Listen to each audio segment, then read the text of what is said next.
Mic check. Mic check. 1, 2, 3. Building the plane while it's in the air. Bear with me. Shout out to everybody that's here. Grab you a cup of coffee. Relax. Got about 9 minutes before the show kick off. Formulate your mind, your thoughts, one way or another.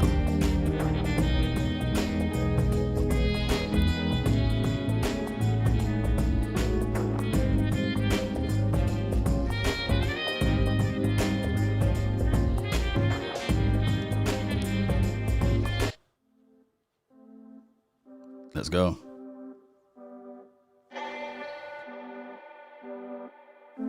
Stepping on your roller coaster, going down, but I never felt this high. Biggest ride of the century.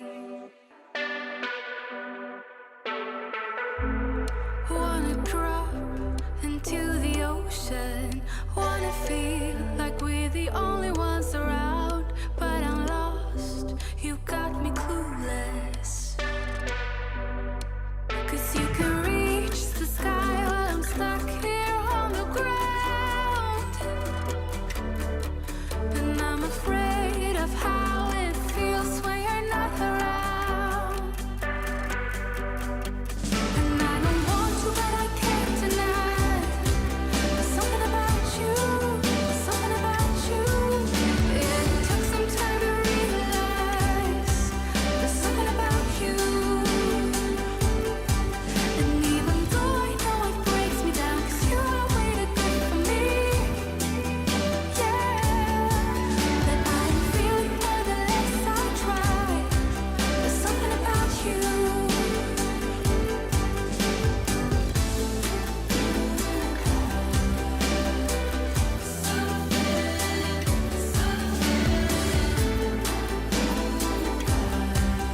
Something about you. Magnetized, you pull me closer. Rabbit holes in my heart and in my mind. Feeling drunk, but I'm sober. You can reach the sky while I'm stuck here on the ground. And I'm afraid of how it feels when you're not around. And I don't want to, but I can't deny. There's something about you, something about you. It took some time to realize there's something about you. And even though I know it breaks me down, 'cause you are way too good for me, yeah, that I'm feeling more the less I try. There's something about you.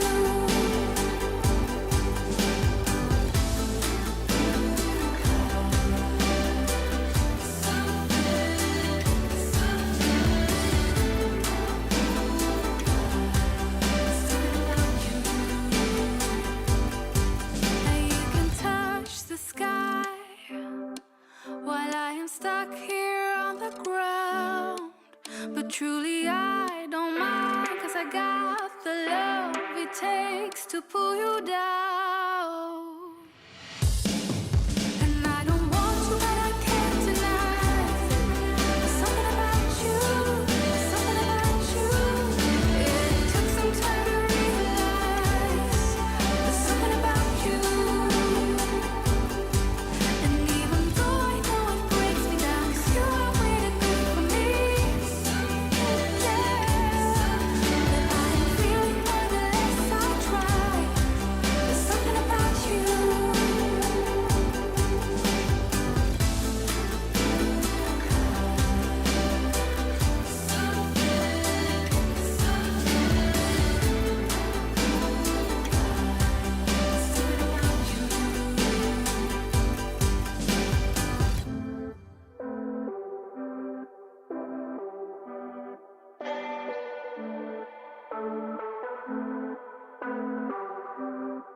You're listening in to Dana Smith, Something About You.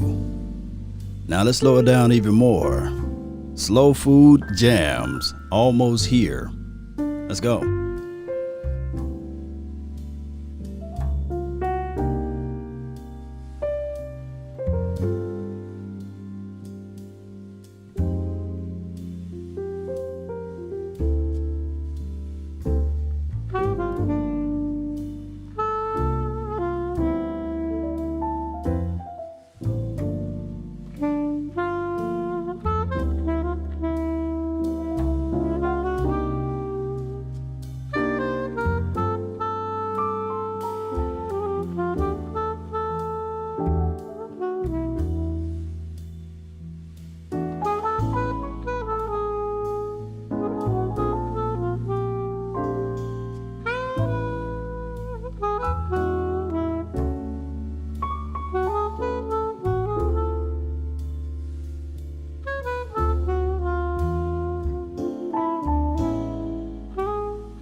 Let me know if you guys like the helmet. It's spinning, baby.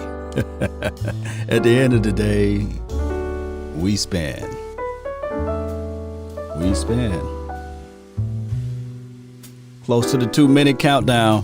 We're going to do the shots out at the 2-minute countdown. Really appreciate everybody for tuning in. Salute.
Let's go. Shout out to you, Mark. Shout out to you, Troy, Harris, Jay Versick.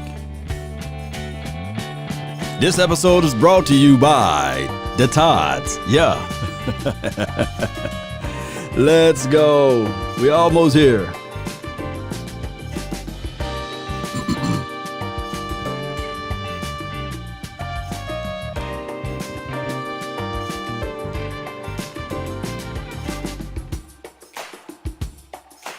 Yeah.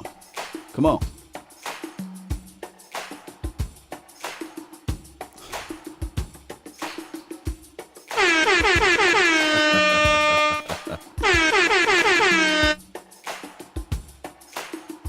All right, Cowboy Nation, my name is Law Nation, LAW Nation. I got you guys for about an hour or so, a little bit more, give or take. We're going to talk about Jerry Jones. He said he will change. Who's buying? Who is buying out here? And I didn't get a chance to listen to the full interview, but I got it over here, so I'm going to listen to it while you guys are in the chat over here parlaying and partying. I really appreciate you all. Thank you so much for being part of this thing and just try to throw some different obstacles at you guys. You know how this thing goes. The season and the off season is long. Give me a thumbs up if you guys can hear me. Let me know if I'm not. Let me know if I'm too loud or if I'm too low. You know how this thing go, because I'm building the plane while it's in the air, right? That's the saying for this year. And also we looking at this. We're gonna do draft scenarios, draft talk as well. We're gonna do phone lines towards the end. So we're gonna get everything going. Mark says fake news. Yeah. He said, fake news by the Joneses. Yeah. Shout out to you, Payback, man. Sheila. Oh, Sheila. Appreciate you. Love you, Sheila. Thank you so much for holding it down over there as one of the mods. Law Nation fan, really appreciate you. This year's crazy. We got a game as well. We playing against the Cincinnati Bengals. How about that, right? Now, they have not been winning a bunch of games, and their quarterback that they drafted in the first round and the first pick or what have you, he's out for the season. So the growth aspect of him is going to have to sit back and wait and say, okay, we will see what that's going to look like. The Andy, yes, this is a home game, back to the reality game for him. This is a situation in a scenario whereas he has got to be. Can you guys see me? Let me know if you guys can see me. Let me see if I can pull this thing around. Give me a thumbs up if you guys can see me. Let me know if it's not frozen on the screen or anything, because that's what I'm looking at here. Let me see if I can go. Give me a thumbs up if you guys can see me. Yeah, let me see. It's frozen over here on my end. I'm like frozen. You guys can see me. Okay, it's just my. Give me a few seconds. Let me try to figure this thing out over here. Love is in the air. There we go. Almost there. So you guys can see me, but I can't see you all seeing me. So give me a few seconds. It ain't gonna take that much long. It ain't gonna take me that much longer. Yeah, I got a lot. AJ, I see you. Isaiah. Not stand back. Oh, okay. Now it's fixed over here on my end. Oh my goodness. All right, so did you guys have your breakfast this morning? Did you guys eat your toaster strudels? Huh? Part tarts. Which one's the best? Toaster strudels or part tarts? Which one y'all eat, man? You know what I'm saying? Let me know which one you guys eat. Toaster strudels or part tarts, cereal, cornflakes, that type of stuff. Let me pull up good old Jerry. Save Christmas cash with 20% off. Rocket Science. It's Mike. We're here on Thursday.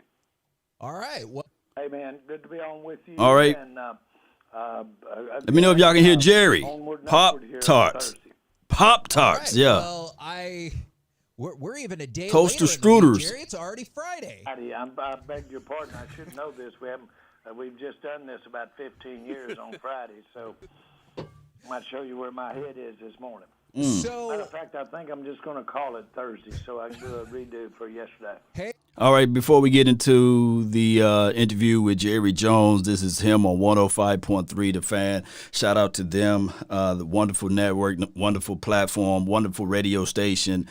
We know we have our very own Jeff Kavanaugh, who, part of the YouTube community, as well as Mike Fisher. Y'all make sure y'all check out their pages or what have you.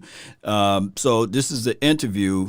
He does it every Friday, and I think he goes live every Tuesday. So Tuesdays and Fridays, he goes on the show to talk to, Jerry Jones goes on the show to talk to the guys about the team. Now, the craziest thing of it all, I believe, in the hearts of hearts, that the Dallas Cowboys is the only team in the National Football League to do this type of interview session. And I haven't heard the full interview, but we're going to see if you guys can hear it. So you're saying that the volume is low, right? The volume is low for Jerry. Okay, for Jera. Let me see if I can. Is that his max here? And I'm going to see if I can pull it up to this max over there.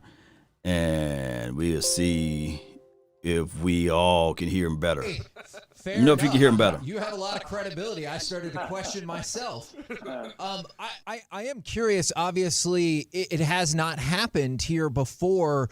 What could you tell us about your thoughts or emotions or whatever about the Cowboys being removed from next Sunday night's primetime slot? Oh, we've had times when we had by agreement slot movement. You're probably going to see more of this, not just Cowboys, but in general. We like, as a league, we like the flexibility that being able to move our different media associates into games that have become of particular interest because the teams are playing better or they have particular things that are attractive. So that's a long-winded way of saying flexibility makes a lot of difference.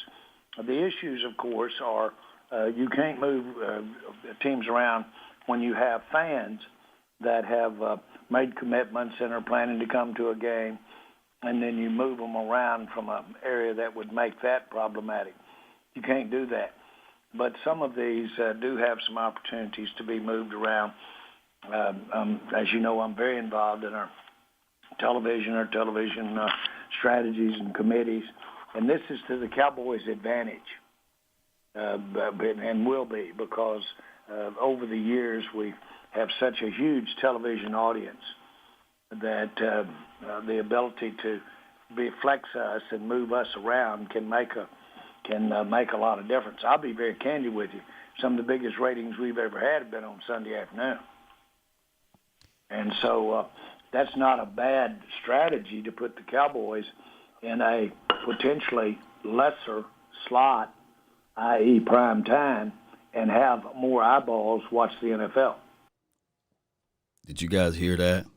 He said this is a Cowboys advantage. Huh? I'm like, whoa, how is this a Cowboys advantage? I don't know about that one, you know. No, God! That's not the answer. Do you think that's why the game got flexed out, or was it to get maybe a more like playoff-centric matchup into Sunday night? I love the matchup that between those two teams, but it certainly was not unexpected, and candidly, a very possibility if we'd been sitting here with 3 more wins. We just have the ability to put excellent games into prime time or add to a slot that we might want to juice up a little bit. All of that is the future of managing our programming in the NFL. I like all this.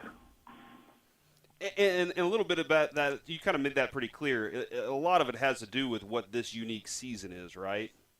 Well, again, when you start now, we didn't affect our fans with this move that we had, but the unique season is going to show us how to do some things that we would have never seen otherwise, and we'll learn, and there will be some things we do as a league. There'll be some things we do presenting our games.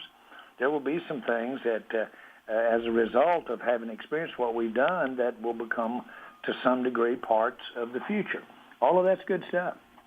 We've kind of joked about this a couple times. Would the NFL, or is the NFL considering then, based on what you're seeing, more Tuesday night, Wednesday night, Friday night games? That I wouldn't want to basically come to that conclusion at all, because we do have certain tenets we want. We like Saturday for during the regular parts of the season for college football. That's in everybody's best interest to have exposure there. But make no mistake about it, I can tell you firsthand, the Cowboys are the premier draw there is out here in the television, period. So you would take... when you're talking about a premier draw, yes, you're right. And from what I'm understanding is that this stadium, the Dallas Cowboys make money when they rent it out, right? Let me know if I'm wrong. They rent it out when they rent out the stadium, when they have the boxing stuff there, when they have the monster truck driving there, when they have the college teams there. They rent that out, and a portion of that money goes back to the pockets of the Joneses or to the paying off of the stadium. And everybody that's living in the Arlington area kind of upset. A lot of taxes are crazy out there. And a lot of people think that just because Dallas have no income taxes or no state taxes, I meant to say, everybody got income taxes. You can't dodge that one. But the property taxes, boy, is higher than giraffe. You know what? That stuff high. So let's not get it twisted. You think that you move to Texas and you think that everything is going to be okay. Taxes are so high. John Legend high. A great offense at people who are trying Property to take taxes. away the America's team moniker then, right? Well, I understand that conversation and that debate. It's been one that I've enjoyed. It's always been there ever since I've been involved. I get that. I know this, that as a little background, the Cowboys came along when television really, 1960, when television was really the potential. Monday Night Football, those kinds of things were being looked at, experimented with. We had Crazy Ray sitting there with holsters on and guns, sitting out in the stands, cheerleaders, and we just came in right about the time television really sunk its teeth, or the NFL sunk its teeth in television. Consequently, the greatest area that we have are the non-NFL population centers, and we more often than not are the number one, where you don't have an NFL team, more often than not are the most viewed. And in all NFL cities, we're either the second most viewed or we're the most hated, as opposed to the team that's in the city.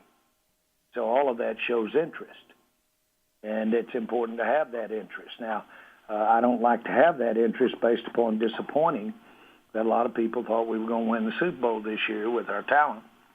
And I had people saying it's the best group of talent or one of the best groups of talent. Well, that's football now. That ball's oblong, and it'll bounce on you a lot of different ways. Cowboy Nation, Cowboy Nation. We were favored to win the Super Bowl, and of course, I know injuries came around in 2015. We was favored to win the Super Bowl at the end of 2017. You can pull it up. Well, before, at the end of 2016, they said this is the next young group. They're going to go to the Super Bowl. And my thing is, every year we're favored. We're top 5 every year off of a paper champions. Matter of fact, we got 26 Super Bowls. If you're counting, well, we got 30 Super Bowls basically. If you count the paper champs, every year, even when our 5-11 season, people were saying that the Dallas Cowboys are going to be a top 5 team, top 10 team, and they're going to go to the Super Bowl. Even in our 8-8. Let me know if I'm lying. Post it down below. Point it out. Every single year, they put us in the highest of the highest rankings. Never do they kind of put us in the middle or in the bottom end. They'll still say, well, they got the talent. Then around week 3, week 4, they will slide us in the middle. Then around week 5, week 6, they'll put us at the end. But regardless of the situation, at the start of every year, the Dallas Cowboys are Super Bowl favorites or Super Bowl or bust. And it goes on and on and on and on and on again. And I'll say this, and a lot of people will go over their heads. When I said this about Jason Garrett, when I said this about the previous coaches that was hired before Jason Garrett outside of Bill Parcells, can you imagine if Jerry Jones rushed into buying or hiring his contractors? Like, put anybody out there to build that stadium. Pick anybody out there with any experience to build their workout facilities. I guarantee you my bottom dollar, he didn't do that. He didn't rush into that. People do what they want to do. And people fail to realize if you want something good, you have to go out there and pay for it. You got to go out there and buy it. And I'm talking about, of course, material things, but if you want it good, yeah, you have to pay a little extra for it. The things that you kind of craft on your own, you can say that they are good, but still at the reality of it is that iron is iron. You can't make wood iron. And that's the truth of it. A lot of times people would look at it and say, nah, law. You can turn anything into what you want it to be. But how far that will go. Just think about it. The star in Frisco, Arlington Stadium. He didn't go down that contractors list and say, hey, this contracting team said that they took a whole year off. They didn't do a single project in a whole complete year. And on top of that, the reason why they went out of business is because everybody was saying that they was archaic, right? They said that they was flawed in a sense, or they went bankrupt.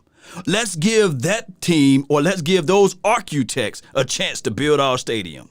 Where would that happen at in the natural orders of things? That's why they have bid. That's why they have proposals. That's why they have budget outlines. That's why they earmark money. That's why they look at, okay, where was your last evaluations of the last things that you built, right?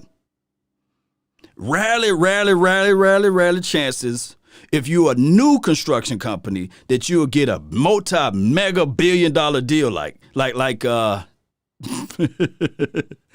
Jason Gary got. And I'm not throwing shade at Jason Gary. He's gone. There's water under the bridge. But everybody, mama, uncle, cousin, Tupac and Biggie, Ashaniqua, Tamika, everybody knew that it was going to be some growing pains. Why would you play around with one of the most highly rated franchise in the world? Why would you give somebody a chance and opportunity to go through the growing pains, knowing that we got to go through the storms? That's what Jason Garrett. Now that's water under the bridge now. Now we're seeing similarities of the same situation with Kellen Moore. Second year ever calling offenses. And we expect him to be great? That's not how it works. There's people out there that he got to set up against that forgot more on defense than he will ever know on trying to craft a play to work on it for the offense. Let that sink in. And I know a lot of people are going to say, look at Sean McVay. Look at the kid of, what's the 49ers coach? Y'all post his name down below. Different scenario, different situations. They were surely not offensive coordinators their second year ever in the National Football League as relates to doing this thing. I digress. Let's listen to But I would a lot rather be people really chomping at the bits to really have us and viewing and looking at our games, but we've got to go to work and do something about that. So, Jerry, when it comes to the rest of the season, 4 games left, how much will you want to use this as almost like a preseason evaluation where you guys can maybe do some things or try some things, try some players out in different scenarios where if you guys were 6-6, let's say, and winning the division, where it'd be like, hey, we got to go all in, we got a real chance to win this thing, where realistically you guys are done and not going to make the playoffs, that you can use this to see different things you could possibly accomplish in the future? Well, normally I would say that as you get on into the season and your chances of getting in the playoffs are dim, then you'd want to overtly play younger players. We don't have that choice. We're playing the players that can walk out there and play. There's really not many decisions about who's going on the football field because of our injury situation. And we're basically playing with all of the backups and a lot of them that normally would be on our practice squad. And so we got a bunch of them out there on the field. Guys that wouldn't typically be out there then? Correct. That's a third of the NFL right now. That's a third of the NFL. I mean, injuries do occur. Yes, you got to evaluate the evaluations of the players or what have you. Nevertheless, man, it's excuses. All excuse. Okay. No excuse business. And now that's not good because we usually you're making that balance. You're trying to bring along a young player, but you're also really needing the experience that you've got with the veteran player, and so that's what you're lining up against in this particular case, lining up against Cincinnati with. But still, this is football. This is football, and football is attrition. Availability, I would tell you, is right there with ability in terms of a player or in terms of a team's roster. Availability. And it always has been. And even when we had our best years, the availability and how that fell for us was a pretty dominant factor in how we played. Yeah, healthy teams. That's a thing that sometimes is like luck. Jerry, one of the I'm going with this effort story from Mike McCarthy and from Jalen Smith and from Zeke and what they discussed yesterday. And one of my favorite stories is Michael Irvin talking about guys when he was young saying, "Hey, it's okay, just collect that check." And then he went in and he called every single one of those players out. And I wanted to kind of get your version of that story. And also, are you open to hearing your leaders do kind of the same thing and call other teammates out that aren't maybe given the effort that they feel they should be? Michael Irvin used to take a rookie, and when the rookie came on the Cowboys, the rookie might get invited to go back home and speak at the Rotary Club. And Mike would offer the rookie, he said, "How would you like me to go back home with you, and I'll make a few comments at the Rotary Club with you?" He would be very much in the pocket of the rookie. And he told me the reason he does that so he can get in the pocket in the huddle with them. And he can look over in the huddle and he can basically say, "Now, I've been with you every time. You be with me. Be a man going across the middle. Let's go. Be a football player." And Michael Irvin didn't think about leading when he got in the huddle. He was strategizing and working on it half a year before that or months before that. That normally comes with it. Now he was our greatest example, Michael Irvin, of leadership. But that's going on out here with the Cowboys. Make no mistake about it, and it will go on, and it will go on in the future. To that degree, I don't know. I'm saying he's the Hall of Who got the leadership capability of a Michael Irvin? Even from the outside looking in. Who? Y'all let me know. Y'all flat out let me know who got the level of leadership as it relates to the Dallas Cowboys 2020 team, even close to Michael Irvin. Oh, okay. I know Dak Prescott is one of them, but outside of Dak, who else? Who? Famer at that right there, but it was no. You don't lead or you don't accomplish without design and without strategy. It's a misnomer to think that stuff just comes to you by the second as you walk in the room. Did you feel then that you kind of saw some of the same lack of effort that we're hearing about? No, I'm seeing some really good effort. We just had a guy nominated for the Walter Payton Man of the Year. That's one of our best leaders, and Jalen Smith. And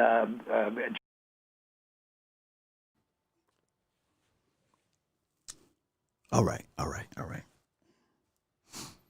Jalen Smith.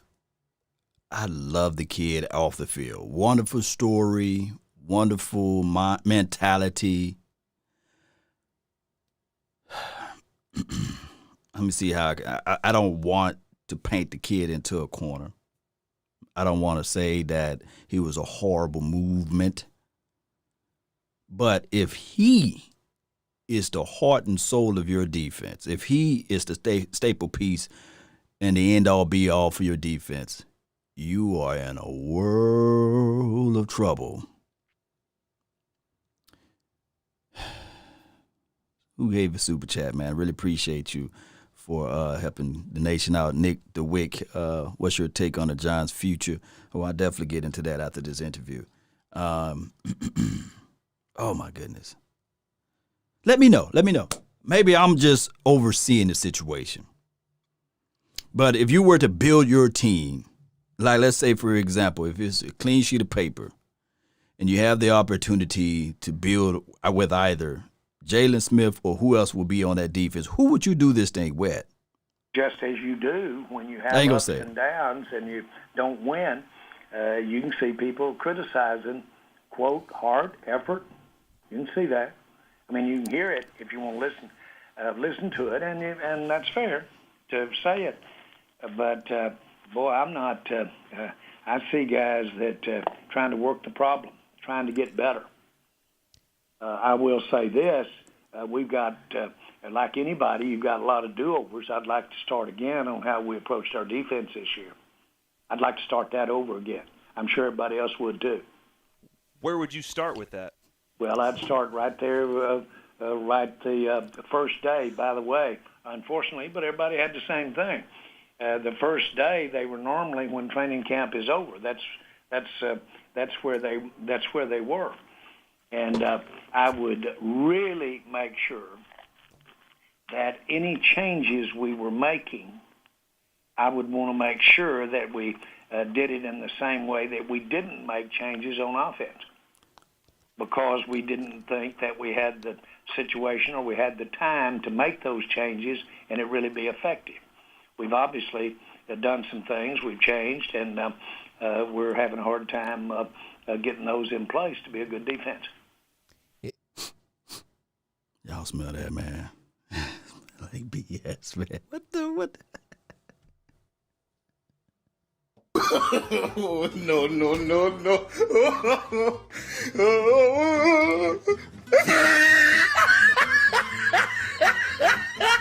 Who is buying that, man?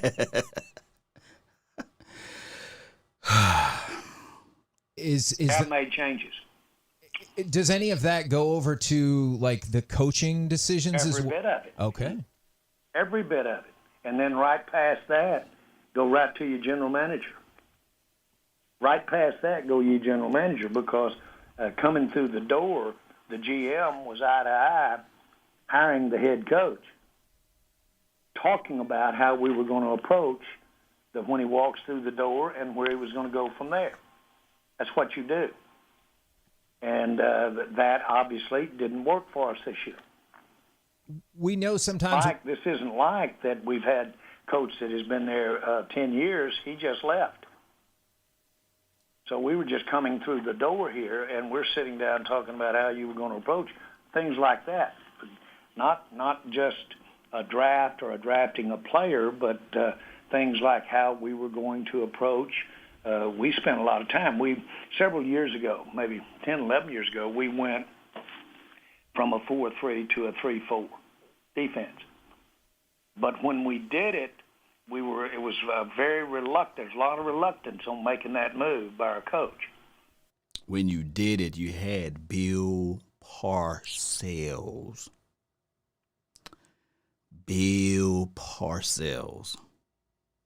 Mike McCarthy is no Bill Parcells. One can argue if you had Bill Parcells for 10 years, like you gave Jason Garrett, we would have had at least one Super Bowl or been to it, right? Now, my thing is, how can I put this? And I'm trying to be PC a little bit, but I'm on be PC with you guys. It's still early in the morning, or still early in the evening of where I'm at. Here's the situation. You hired a coach who hired his buddy, who in return hired his buddy. You got a bunch of buddy systems in there. There's no hard reality. There's nobody that can give you a soft hell no. There's everybody just all comfortable. And comfort, you don't win in comfort. You only win in the triple pressures. I wish it was easy to make diamonds. The value of diamonds will decrease. I wish it was easy to find gold. And you already know drilling for oil is not easy. If everybody can do those things that are rare, and when there's scarcity in it, then it won't make it valuable anymore. You got to sit back, you got to do your homework, and you got to do your due diligence. You got to look at it, and you said that you brought in a guy with advanced analytics. So you got to understand that when all of this crazy stuff was going on, you can't install defense over a Zoom meeting. And what Parcells did to help aid the transition, he went and got some of the guys, the players that played it before. If that makes any sense to you all. There's some people that know how to drive pretty well in the chat right now. But if they never drove a stick shift, if they never got a chance to know when to change and when to shift in and out of gears, they can't get up a hill. But they can be driving for 20 years. They can be driving for 30 years. If you don't know how to drive a stick shift, you know where I'm from, I'm old school. They said you wasn't a man until you learn how to drive a stick shift. Let that sink in. But in this modern day time, modern day society, everybody drive their automatic. Everything is easy. Everything is plush. Let me know if I'm lying. I'm just from the old school. I'm from a small town. You had to learn how to drive it all of the vehicles. Never know when you're in the pinch and you had to jump in a vehicle and you can't drive it, right? but I digress. His name was Bill Parcells. Mm-hmm. And so he had a tough time buying into drafting DeMarcus Ware. He wanted to draft Spears because Spears fit both ways, 4-3 or 3-4. DeMarcus Ware was principally going to the 4-3. All we did was turn around and have the greatest draft probably we've ever had on defense and drafted Spears and Ware and Ratliff and Canty. And we were able to make the move right then and there. Had we not drafted those guys, that would have been a tough move, and probably we wouldn't have gone into it as completely. That's speculation. But there's your case. You've got to think about the personnel when you're talking about changing your scheme. That's what now, we've been we saying. know that sports can be a very cutthroat business, especially after tough seasons, and coaches and players can suffer repercussions and everything. But you mentioned yourself as the general manager. What kind of repercussions are there for, like, do you feel on yourself when y'all suffer through a bad season? You're not kidding me, are you? No. Do you think anybody is talking sweet about me right now? Right. Probably not. Right. Okay. Right. I mean, we're not kidding each other, are we? Right. No. Right. The one that should and does get heat in various forms, but the most important thing is that you don't get a chance when you don't do it right to touch that Lombardi trophy. Do y'all have any idea how much I'd write a check for if I knew for sure I could get that Lombardi trophy? I told people a couple episodes when he say that saying, that is the biggest lie of all time. If you have unlimited resources, the first thing you do is surround yourself with guys who's smarter than you. You put people in places that's smarter than you. They make more calculated decisions than you, that actually got some irons in the fire, right? You make sure that at all costs that I'm not the smartest person in the room, right? Because at the same time, I kid you not, Jerry Jones is a wonderful, beautiful, brilliant, magnificent owner. I wouldn't want any other owner. I wouldn't want any other owner that really put the team as it relates to marketing first, really showcase and make sure he fight for primetime slots, visibility, and beyond with all of the networks and all of the easy searchable content. There's no other website like the DallasCowboys.com. There's no other radio station like 105.3 The Fan. There's no other second to none like the DallasCowboys.com/the owner Jerry Jones. There's no other content creations out there. If you can look up YouTube as it relates to the Dallas Cowboys, all of the other teams are way, way, way down comparable to the Dallas Cowboys as it relates to content pushing out. But that corner of Jerry Jones is brilliant. But the corner of general manager is the worst that you can even imagine. battling for the title, always wanting to have all of the press clippings on him as it relates to, I made the decisions, I did this, I did that, I. Ego, edging God out. I've been saying this for a minute of minutes right here. You guys hear me? Many of minutes I've been saying that, hey, this guy, he want all of the credit, want all of the claim. But all you have to do is just sit back, man. The craziest thing of it all, Cowboy Nation, it was when Robert Kraft was winning all of his Super Bowls and to ultimately catch up with us and pass us, what have you. You can think about this. He still got the same amount of credit. Let me know where they shortcut Robert Kraft and his credit right now, you know? Let me know whether or not they say, you know what, Robert, you know, we going to give all of the love and adulations towards Tom Brady or Bill Parcells. Or not Bill Belichick, I meant to say. We ain't giving you no credit. Don't he give just as much equal credit over there running that organization, although he like to give massages here and there and forcefully get them, however you want to put that in that type of situation. And although, if you really look at it, from the time he been the owner until now, Robert Kraft, he's really right behind the Dallas Cowboys as it relates to total earnings or what have you. They done jump and leapfrogged a lot of teams or what have you. Probably And about so as my much as whole you got. point to you is, it is a big, big thing. It is the foremost thing, not money. I had money, believe it or not, when I bought the Cowboys. I gave it all up to be a part of the Cowboys. Gave all of it up. Look, I'm going to tell you guys this. When somebody say, man, it's not about the money, it's all about the money. Man, dog, it ain't about the money, dog. It's all about the money. All about the money. All about the money. To be a part of the Cowboys. There has never been but one thing, and that is win.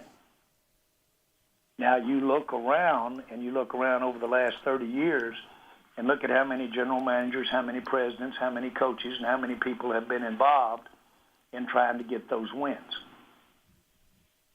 Now, that's not an excuse, but there's nobody in any better shape to take any part of it and use it to try and win the ball games from not only the selection of the head coach, but the players that are playing the game and the coaches that are coaching them.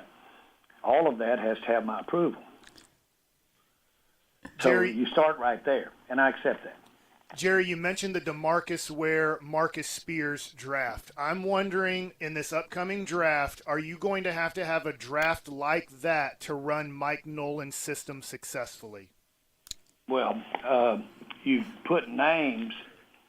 You could name me some other 15 coaches. If you could have a draft like that, you could get some successful defense. Any coach you want to put in there. All right. Well, we appreciate talking with you every Thursday or Friday morning. Hey, these are times to these are good questions, and this is a very appropriate conversation. And you've heard me say this a jillion times. When you work for yourself, okay, there's no firing him. You got to change him, and he's got to change the direction he's going. And I've worked all my life for myself, but I've had to change directions many times. So I will change. I can change. I'm not saying which way I would change, but I'm capable of changing. I've had to have any success in my life. Outstanding. Who believes that he's going to change? Like I'm a businessman. You know, I'm a business. This is a legitimate business registered in the state of Texas. Law Nation. I'm a registered business guy. You know, and I don't look for handouts. I don't go around to asking people, hey, can you give me funding? Can you give me funding to grow my business? Of course, you know, if you're out there, then help me out. I can't fire Law Nation. I understand, right? But my interest is Law Nation. I did not buy a team and ingratiated myself as the owner, president, you know, manager, general manager, the guy to even mop up the stuff when it spills on the floor, what have you. So it's a situation whereas he bought a team that a third of us was already loving before he bought them. Now, granted, we was on a downward spiral. We was losing games or what have you in the NFL collectively, including the Dallas Cowboys, was losing money. So he bought the team financially, but we was already bought into the team emotionally. So we are at the mercy seat of Jerry Jones saying that he's going to change. If he changes, what age, how old is Jerry? Because he's not like he's it's not like he's young or in his 20s or in his 30s or what have you, saying that he's going to change. Chances are is that I would believe that unicorns are living up under a rainbow, and if you so happen to capture them, you could jump on their back and fly out to the moon, and the moon is made of cheese before this guy can change. Let me know if this guy really, he's 78, Jay Versick. So a 78-year-old man said that he's going to change. I got land on the moon for sale, and it's made of cheese. If this guy's going to change, if anybody's buying what he's selling, that he's going to change. DeJuan Jackson says, let me see what you have here. I disagree. I rather the Steelers ownership is the model for the Cowboys should follow. Yeah, we don't even know what the Rooneys look like, right? We know the Rooney rule, but we don't even know what they even look like. And I know they long in the tooth, but we don't even know what they look like. Kyle Bundy, somebody educate Kyle Bundy because he said, "Law, what are you talking about?" So somebody educate him. Put the educations in for the nation on him. Change depends. I don't. No, don't talk about Jerry in that fashion. He might outlive us all. He might have that vampire blood. Jessica, really appreciate you for tuning in. Can you read Nick the Wick? You said something about the future of the Giants. The future is the future. You guys are a young team. You got an innovative coach who's learned from, I guess you can say, Bill Belichick, who learned from the coach from the Alabama land, and he's sitting in this situation where he got I guess an Ivy League offensive coordinator, who, if long as he don't let him be the head coach, I think the Giants' futures are very promising, especially from the aspect from building from the defense and then towards the offense. Think about this, and I'm not trying to say, okay, the Giants are going to be the next juggernaut in the NFC East, but anytime you are a top 10 defense and your best running back is not even playing, Saquon Barkley, when he come back next year, he will help elevate the defense. How? Because they're going to run the ball, time of possession. Daniel Jones, if he can come back, he will be more of a protector of the ball, putting the ball in the belly of Saquon. Maybe, just maybe, they can start looking at the situation with Slayton. He stepped out this year, and as well as with the 88 kid, the tight end. You're already solidifying your offensive line. You got some good pieces there. So it could be a chance and opportunity if you build and continue to build on that defense. Who knows? That defense right now, it ain't nothing to be like, okay, it's fire and brimstone, but it's a solid top 10 defense.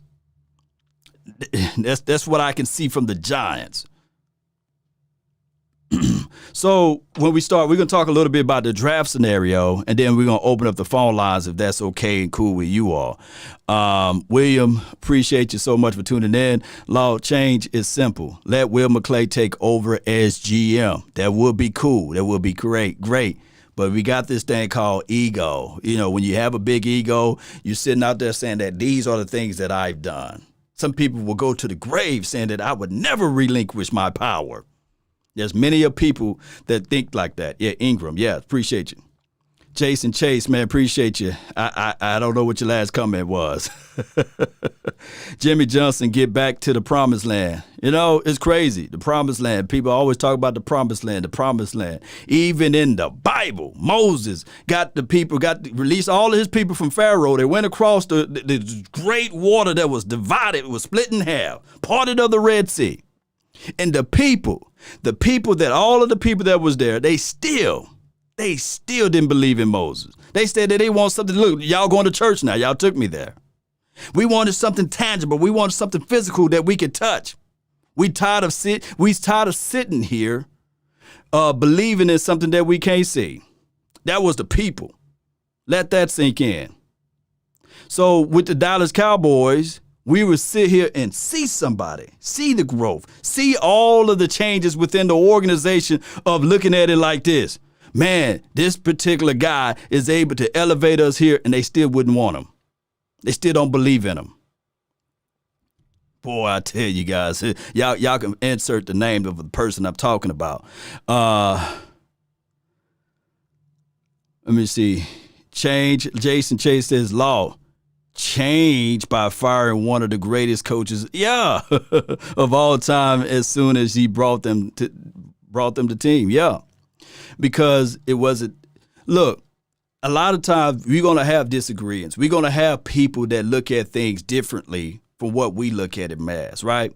And we're going to always have people always wondering what life will be like if I'm on the other side of the aisle, right? So this was a situation.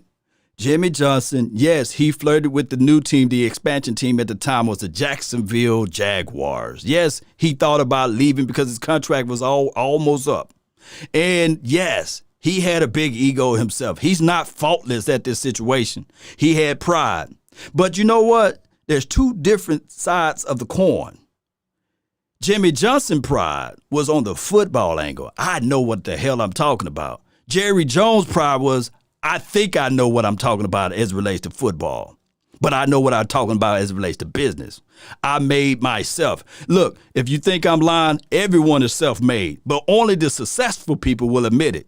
That bomb that you see on the street, yes, he's self-made. He's the reason why he's there. That $1 million millionaire, billionaire that's sitting in the playpen, yes, he's self-made. Yes, he figured out ways to get there. Same type of situation. But the self-made, that person that's in that penthouse or in that suite, everybody can say, yes, he's self-made, multi-billionaire, extraordinaire, But people rarely give praises to that self-made employee that's mopping up aisle 6, that everything that they did got them to the point where they are at now.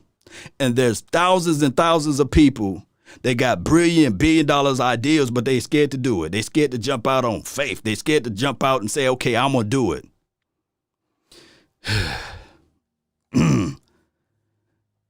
Law, I was talking about Tom Landry. Tom Landry was great at the time. We was going through a difficult patch, had multiple losing seasons. And yes, it was time to change at the time, but the way he went about it was kind of odd. But I feel what you're saying. Chris Blunt says this team is a joke. Yeah. It's crazy like that, man.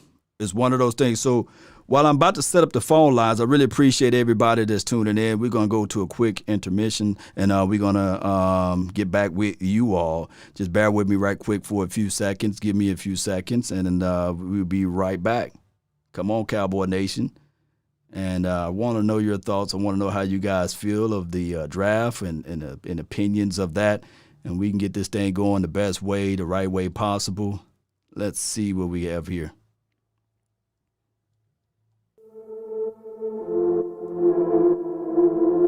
Give me a few seconds.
Where my dogs at?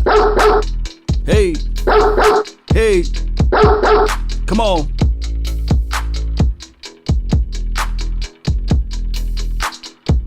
Fatality.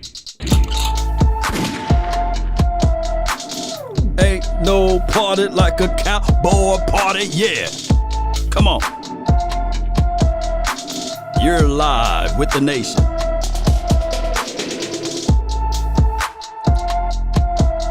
Who the realest, who the illest from the South? That's law, yeah.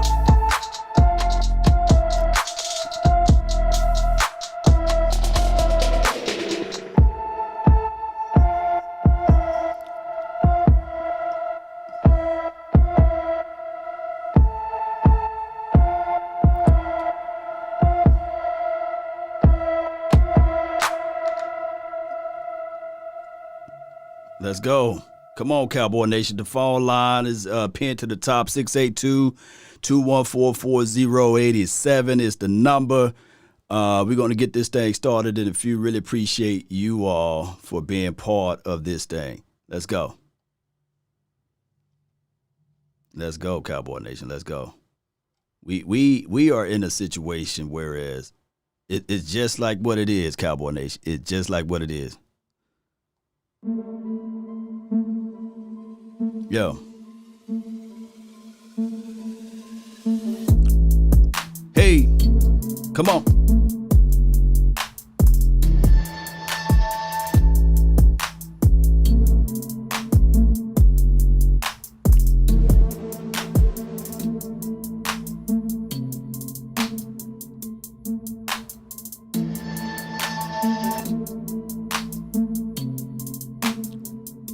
Six 682-214-4087. Let's go.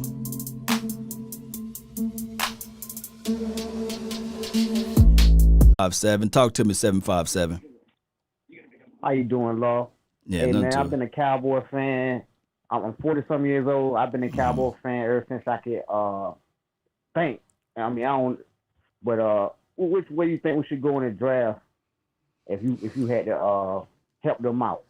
Well, my thing is I'm more of a defensive-minded guy, but, you know, I'm with the philosophy of BPA, the best player available. Unless tags are touching, if tags are touching, and you're looking at it like, man, I really, really, really, really like this offensive lineman, Sewell. Yeah. Then you just go with the offensive lineman if tags are touching. But I believe that he will be so high at that point as it relates to your draft grade that I don't think that there's a defensive guy that tag should be touching in that particular light. So maybe it will be a Sewell. Now, if somebody give you an offer that you can't refuse, like a crazy offer, then you take it. Yeah. But it got to be a crazy you're one. right. It got to be a crazy one. It can't be like, oh, we give you next year's first. Like, nah, dog, it don't work that way. Well, I want some stuff with this one. Yeah. So what you think, what's our problem with not addressing the safety issue all these years? Well, my thing is with the safety situation,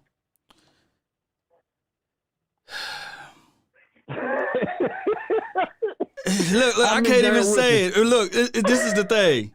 I think that they value, like the Cowboys operation, the organization, they value offense more than they value defense, right?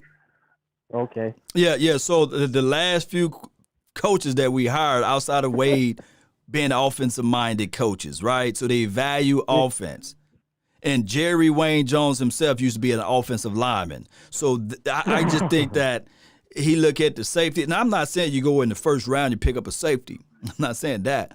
But I just think that he values offense higher than defense. And that's what you're seeing. Okay. Oh, man, it's tearing me up, man.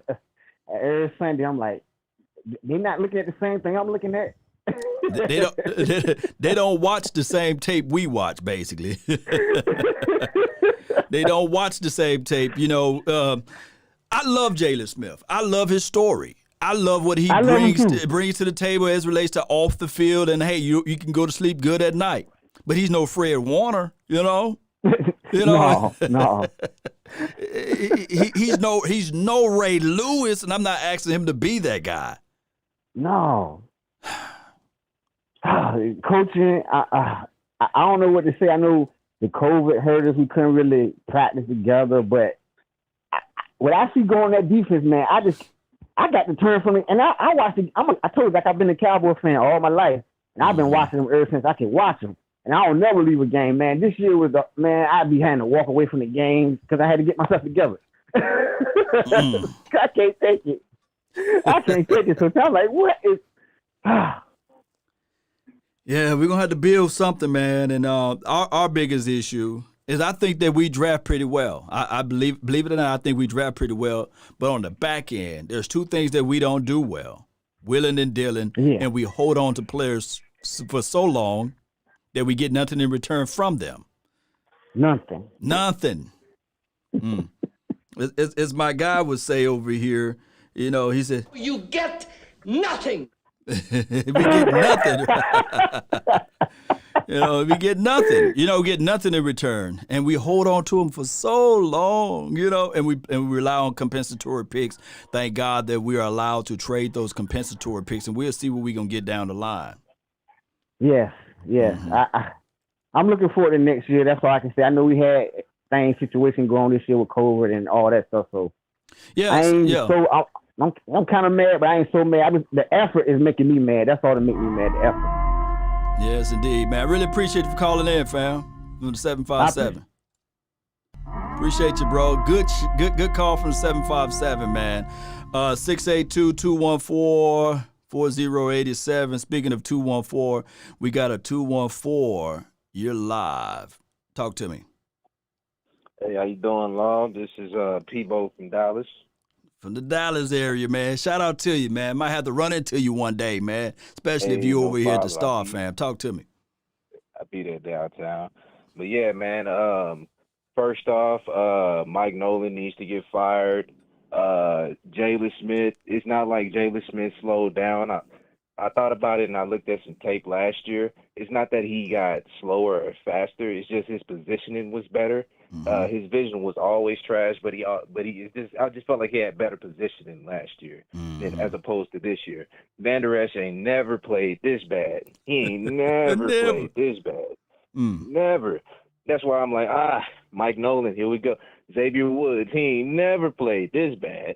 Granted, we had Byron Jones, so that might have covered up some of the slack for him and made him look a little bit better. But this year, and then how you've been talking in the media, it's just like, even if the coaching is bad, just that mentality of that player, I just don't want that guy on our team. That's just bad chemistry. Like the way Xavier Woods was talking, we might as well have brought Earl Thomas in, low key. Right. Like, real talk. Like the same. It's the same shit. Sorry, excuse me. No, you good. You good. Everson Griffin, Dontari Poe, they got them out of here. Heard Everson Griffin, he had some problems back up in Minnesota, behavioral problems. We brought him down here, thought he was going to be cool. Well, apparently not, because as soon as they got him out the locker room, the team turned around. So I don't know what was going on in that locker room. Those two guys was causing problems and havoc in there. I don't know that for sure. I don't want to throw no dirt on their names, but it was a noticeable difference whenever they changed. Mike Nolan was still there, but I don't know with that one. Let's see. Irvin. Hopefully he gets back. Terrence Steele is still trash. Terrence Aluminum, he's still trash. I hate that he got to start. My man Terrence 10, I hate that he got to come out, man. That he got to start. Zach Martin, he need to get better. I hope he gets better. In this division, I'm really scared for next year, man. I'm really scared for like the next 2 years if we don't get that draft pick and trade down to get some more picks to solidify that defense. Just because Washington and the Giants, they're on the uptick right now, and their defenses are looking really nasty. Dak can't do everything. He can't do everything. You saw this year we lost them first 3 games or so. Just because, we won against Atlanta, but we lost 3 games with Dak just because our defense couldn't hold people. Dak could put up 450 yards and put up 40 points on the board, but it don't mean nothing if the defense can't stop nothing and they can get 45. Dak can't do it all. Hallelujah, boy. Somebody finally said it. I'm just saying. And I hate it when people say the offense runs through Zeke. It don't run through Zeke. We tried that. Zeke had how many games this year to where it could run through him? You see, an elite running back doesn't need an elite O-line. Now, the O-line that he has, I admit they could be better. They're below average. I say they're, in the bottom half in the NFL? But the way Zeke is getting paid, he needs to be able to overcome that. You think Zeke is better than Dalvin Cook right now? No, Zeke ain't even the best running back on our team right now. Appreciate you, fam, for calling in, fam. Good call from the 214, man. Thank you for calling in, brother. All right, no problem, mate. That boy had some good conversation over here. My thing is, we're not talking bad about. We're not talking bad about them, but it's just how it goes. 407, you're live. We're not talking bad about Jalen. We're not talking bad about these guys, but it's just how it goes. 407, you're live. What's good, Law? This is Jay Versick. Jay Versick, shout out to you, man. Let me start the timer, man. You good? Go ahead. I appreciate it, man. I ain't gonna be on here too long. Well, first thing is, I feel like with Kellen Moore as offensive coordinator, I'm sorry, this ain't working out. Our slow starts have all started when he took over play calling. If you think about it, when Dak got into the league under Scott Linehan, we have not started slow, unlike how we're doing right now. This is horrible. I just don't think this is a good fit for him, especially the way he's calling the plays. Like all of our red zone plays have been like really retarded. Like I just don't see there's really not much success for us in that area. My other thing I want to talk about, I'm not sure if you saw it, but I know it's going to affect cap space, but I really think we should check out Richard Sherman. Take a look at Richard Sherman? Yeah, because he said that he's not going to be able to sign for the Niners next year due to their cap space. And then he started naming the people they got to sign. Now, he is long in the tooth. And you talking about being as a bridge guy. Is that what you're saying? Bring him in for as a bridge situation to help elevate Diggs or what have you?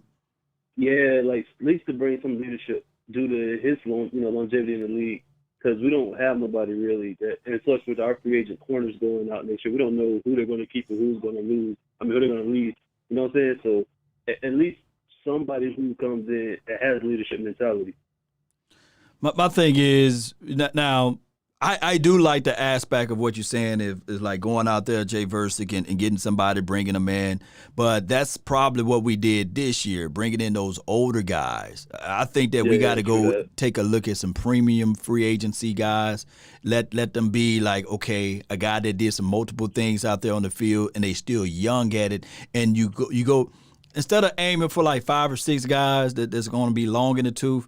Let's scale it back and let's shoot for 1 or 2 targets. Premium like a Justin Simmons, I think he will help out the secondary more so than a Richard Sherman. Yeah, so I'm looking at more of the guy that's in I think Anthony Harris that's for the Minnesota Vikings. Yeah. I think that's his last name. Bring him in. I think he's a little older, but I think that he's not coming off of an injury. He's more of an area of need as it relates to the safety situation, in my opinion. I could be wrong.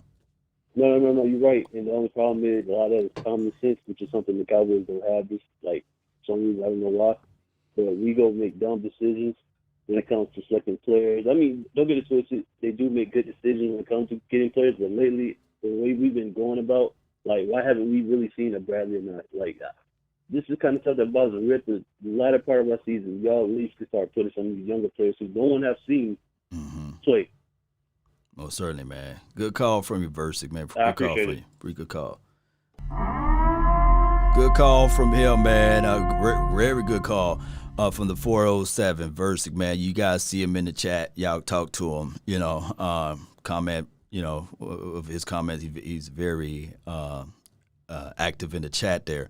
My thing is, Cowboy Nation, we're not talking about Ezekiel Elliott. We're not talking bad about Jalen Smith, but we're talking about from the angle of objectivity. And when we speak in objectivity, of course, objective thoughts always kind of rub people the wrong way. Now, my thing is with Ezekiel Elliott, I think that he still is a good running back. I just think that they need to marry that up with him. 424, you're next. 424. We're going to bring 424 in. Well, he hung up. 424 call back. So my thing is, Cowboy Nation, we will have to look at it from a full picture. full perspective. I think somebody said to Kellen Moore, he's a great play caller design, but he's not a great play caller. So I think that a lot of people are saying that basically he can develop plays, but he can't call plays. I think that's the angle there. Let me bring in the 253. You're live, 253. Yeah, Law Nation. This is Trayvon Hill, man. How you doing today? Man, I'm doing better than I deserve, man. Talk to me. All right, check this out, man. And from what you said, Law, I totally agree, man. We don't need to get these long in the tooth defensive players because we did it in the past many times, not just this last time. There have been several times when we did this, and the chemistry wasn't even subpar half the time. Right. You know? And what you're saying as far as, like, you know, getting somebody like how Emmitt Smith, when he was on the end of his career, he went over to Arizona, but yet he was able to give them great insight to how to be a great running back as well as a good person. So he had influenced them in many, many ways. Right. So, but I still believe that, you know, with Jerry at the damn helm, wanting to control everything, Jimmy Johnson just sits back laughing. If you have not seen him and the Keys just laughing when they ask him about Cowboys, he just grins because he just thinks it's the funniest thing. He says, "Well, hey, you make your bed, you lay in it, player." Yes, indeed. And if I'm Chris Richard, if I'm Mike, not Mike Nolan, if I'm Papa Rob Marinelli, every time they put that 32 ranked all the way down the board, yes, sir. I'll post a picture of me eating a steak about the size of your back, and I'm like, y'all talking about me? Yeah. Look here, like we are 32 in every category except for one. What's that one? Lord, I'm like, it is ridiculous, and that's giving the most touchdowns. Oh, giving the most touchdowns. Boy, I tell you, I don't understand it. And you can point fingers all the time at, hey, it's COVID, it's OTAs, it's new defense.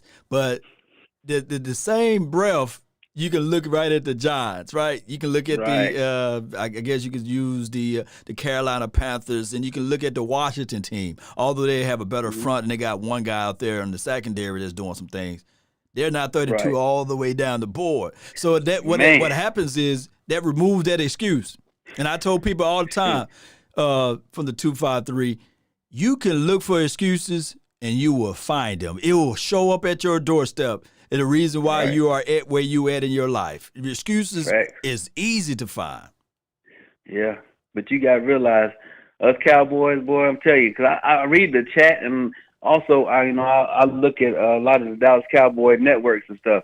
They just want to fire every damn body. Let him make one mistake. Fire that coach. Fire him. I'm like, hell, he just got here. Hell, let him get his feet founded first. Let him get his foundation started. Then you could start talking. But damn, give the man a chance first. You know, give him an opportunity. So you in favor of keeping Mike Nolan? Signing hell to the no. I ain't talking about that guy. I'm talking about the head coach. They just wanted to find. Yeah, they wanted Mike McCarthy out of there as soon as I like, boy, y'all are crazy. But yeah, Mike Nolan, yeah, man, I don't know what like you was talking about earlier, you know, play to the advantages of the people that you have. If he's a 4-down man, then let him do the 3-point stands. Don't have him standing up, because now he don't have the leverage when he's going in. He's like at a disadvantage versus down in the 3-point stand. I'm gonna pause your timer. Here's the situation. And I didn't try to plan this. It paused at 4. How about that, huh? The power of 4. But nevertheless, my thing is this right here. As the head defensive coordinator, he should have came in there without trying to appease. He came in there trying to appease. He said, okay, I'm going to simplify the defense, and I'm going to make it usable so that, I'll make it adjustable so that you guys can get comfortable.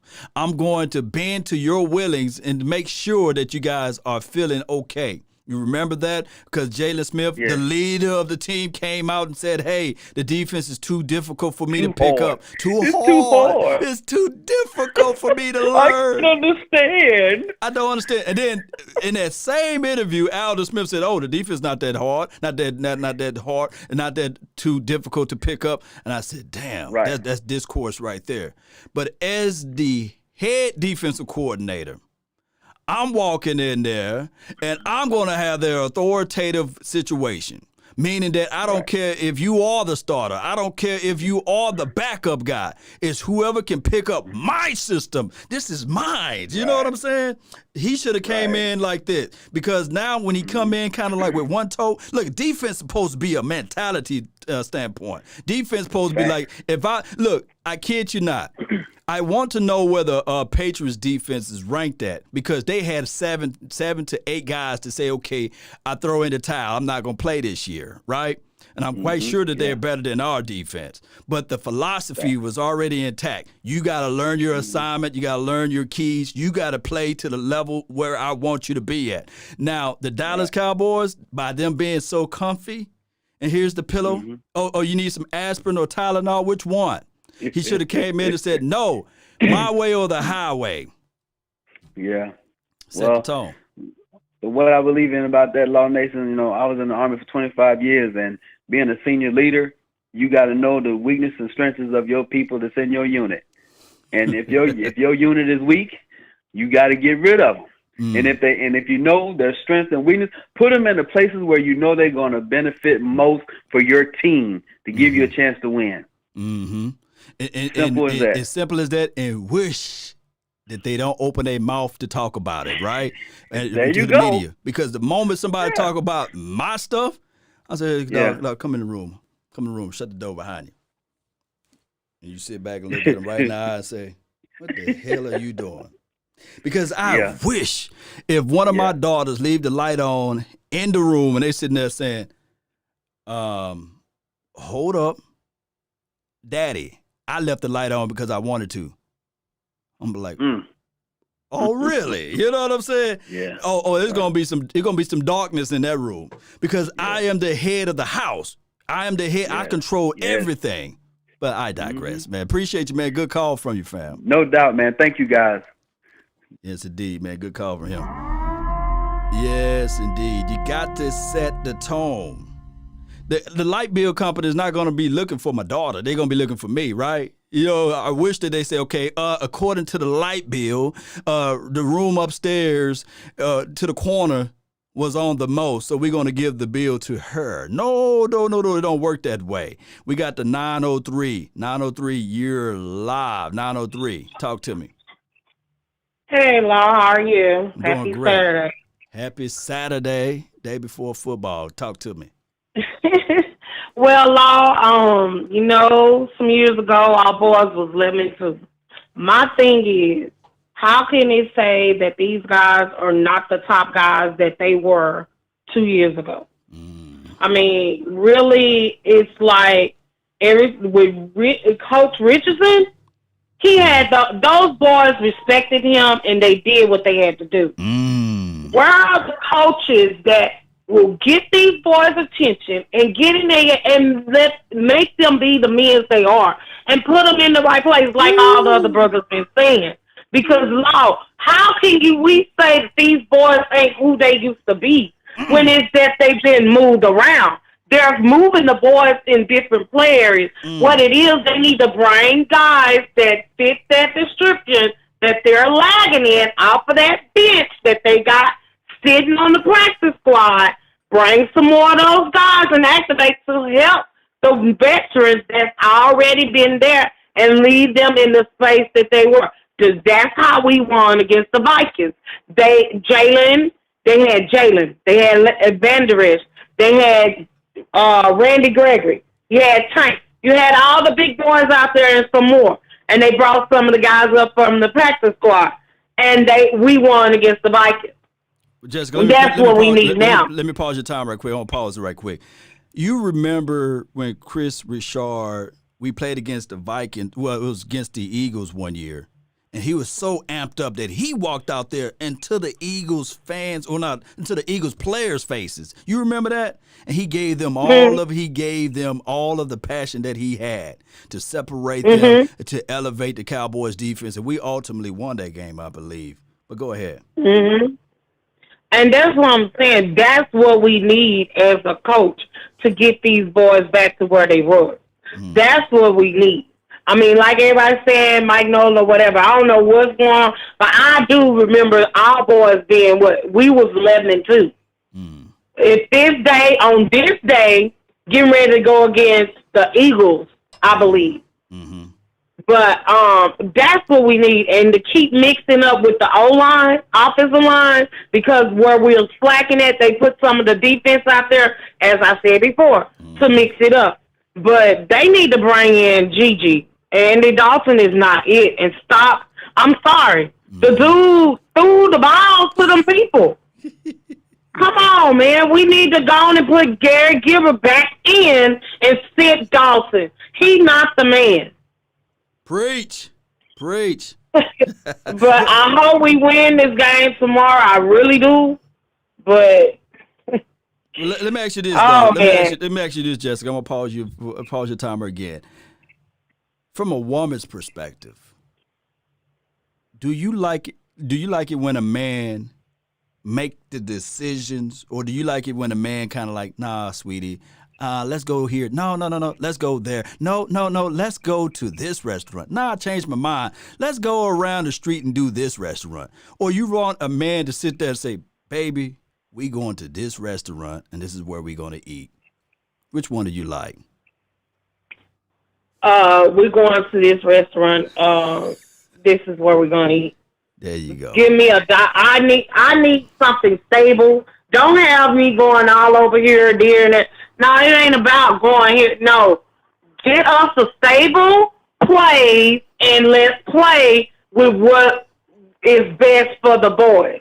Don't keep on switching it all over there. What worked, that's what you need to stick with. Don't keep on doing all this switching around. That's all I'm saying. And that's why I say, when you had Gilbert came out there, we started getting on the scoreboard. The boys started scoring. But then here go Andy Dalton again, the one that everybody wanted over there, and he ain't the man. Oh, we miss Dak so much, Law. I'll be glad when I'm ready for bye. I appreciate you, Jay. Good call from Jay, man. 903. Boy, she brought some fire. Who's coming after that? You know what I mean? But, hey, she don't want that man with that lukewarm mentality. She want a man that say, hey, baby, I got the bill. She don't want that guy. You got the bill, or I'm going to pay the bill. You got it, or I'm going to pay it. Big Nate is next. Big Nate. Big Nate, you live, Big Nate. What's up? Talk to me, man. Talk to me. We should fire Mike Nolan and Mike McCarthy. Yeah. I give Mike McCarthy a mulligan, but Mike Nolan, everywhere he's been, his resume been saying bottom half of the league. I'm really hesitant on Mike Nolan, though. Yeah, I have me too. Well, I'm not really not sold in on Mike Nolan, but I'm hesitant on Mike McCarthy. That's what I meant to say, basically. Jerry should sell the team. He said Jerry should sell the team. Yeah.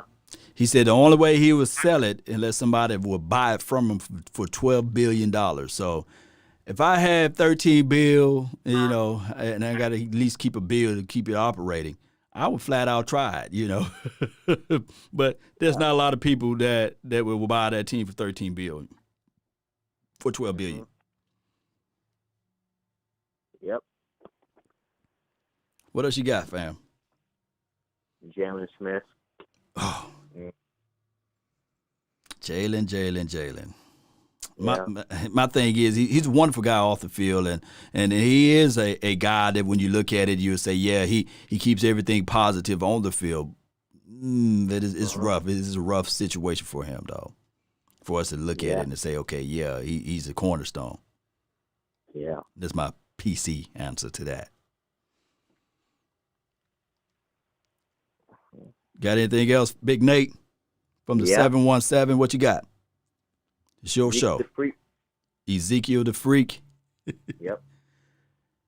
Well, here's the situation. For anybody who say, well, the running back makes the offensive line or the offensive line makes the running back, we clearly can see with the Ezekiel Elliott case that the offensive line makes the running back. Mm-hmm. That's all I'm saying on that. But Ezekiel Elliott, he's a hell of a guy that pretty much will dictate what the defense is trying to do. They load the box. They say to themselves, okay, if you want to beat us, you got to beat us with your arm. Single high safety look most of the time one-on-one to the outside. I think any veteran quarterback would love to be in this system. Well, a veteran quarterback that can throw the ball. Yep. What else you got, Big Nate? It's your show. You got 44 seconds, man. It's you. Andy Dalton. I go back to saying what Michael Irvin said. He said when Andy Dalton was playing, he was the worst starting quarterback in the National Football League. If you think I'm lying, you can take a look at the Cincinnati Bengals. They had the #1 draft pick last year. He's not the starter for the Dallas Cowboys. She shouldn't be the starter for the Dallas Cowboys. That's from Michael Irvin's mouth, not from mine. Mm-hmm. Appreciate you, Big Nate, man. Thank you so much for calling in, fam.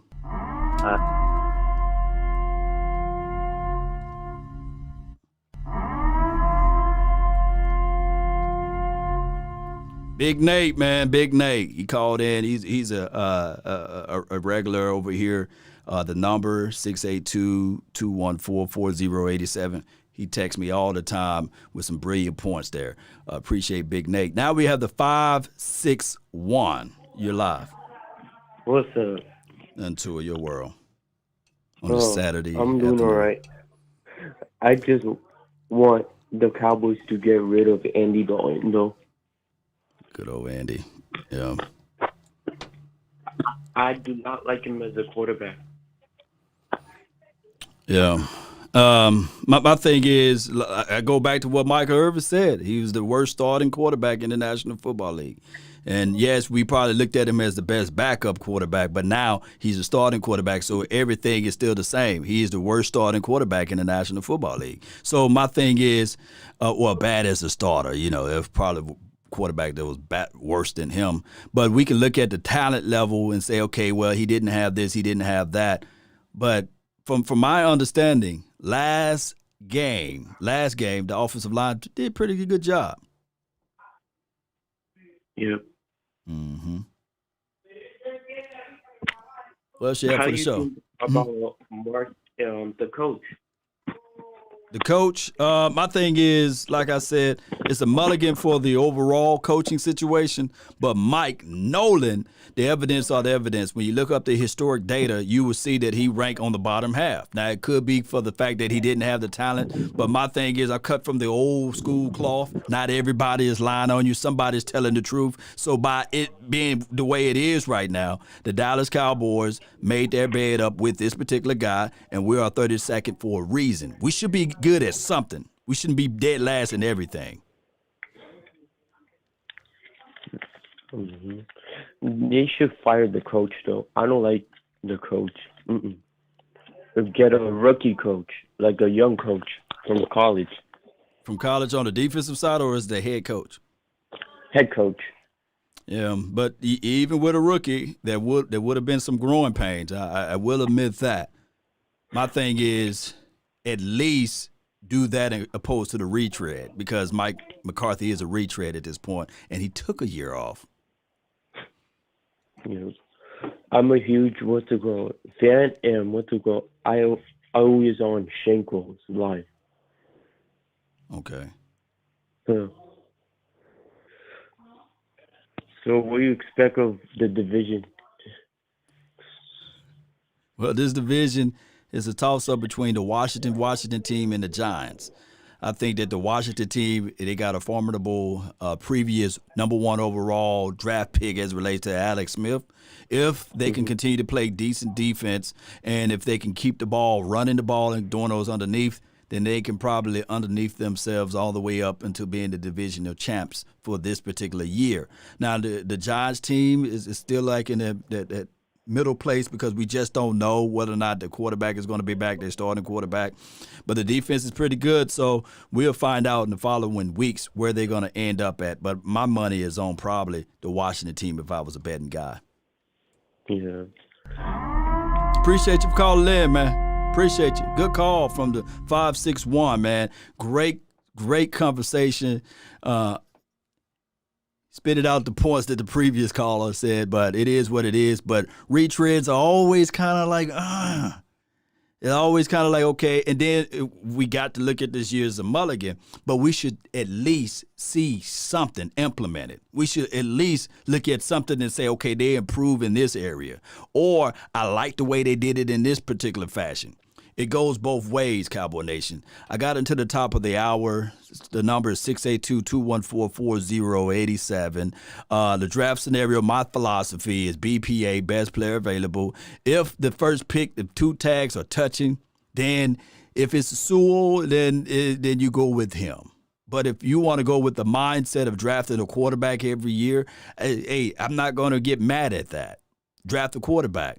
But in the first round, that's such a premium pick for the quarterback. I think that the salary cap would be so high, and that's only if you couple that with the fact that you're going to re-sign Dak Prescott. Now, if you're thinking about moving on from Dak Prescott, you bring in the Zach Wilson or you bring in the Trevor Law, shout out to the Laws, or if you bring in a Justin Fields, then there's nothing wrong with that as well. But you got to understand, Cowboy Nation, that there will be some growing pains. And with the growing pains with the Dallas Cowboys is a whole lot different from any other organization because of the expectations are so high. The aspect of the expectations are so high, John Legend high, So that's the problem with that whole situation and scenario. Now, if you want to sign Dak Prescott to a long-term deal and try to look at it like, okay, now we're going to put defenses around him so that you can win and get possibly to the Super Bowl, you will have to look at models of teams of saying to yourself, okay, Dak Prescott is better than Trent Dilfer, right? Dak Prescott is better than a Brad Johnson, right? Right? So you have to think about how can I put defenses around this team so we can get the ball away. Now, will they ever buy into the situation where Mike Nolan is pushing out there? That's the gray area because everywhere Mike Nolan been, and I'm not trying to sit there and say that the guy can't coach, but the reality hits you right in the face. That they've been ranked at the bottom half of the statistical categories. Yeah. As Motia says, a bird in your hand is better, beats 2 in the bush. Yes, you're right.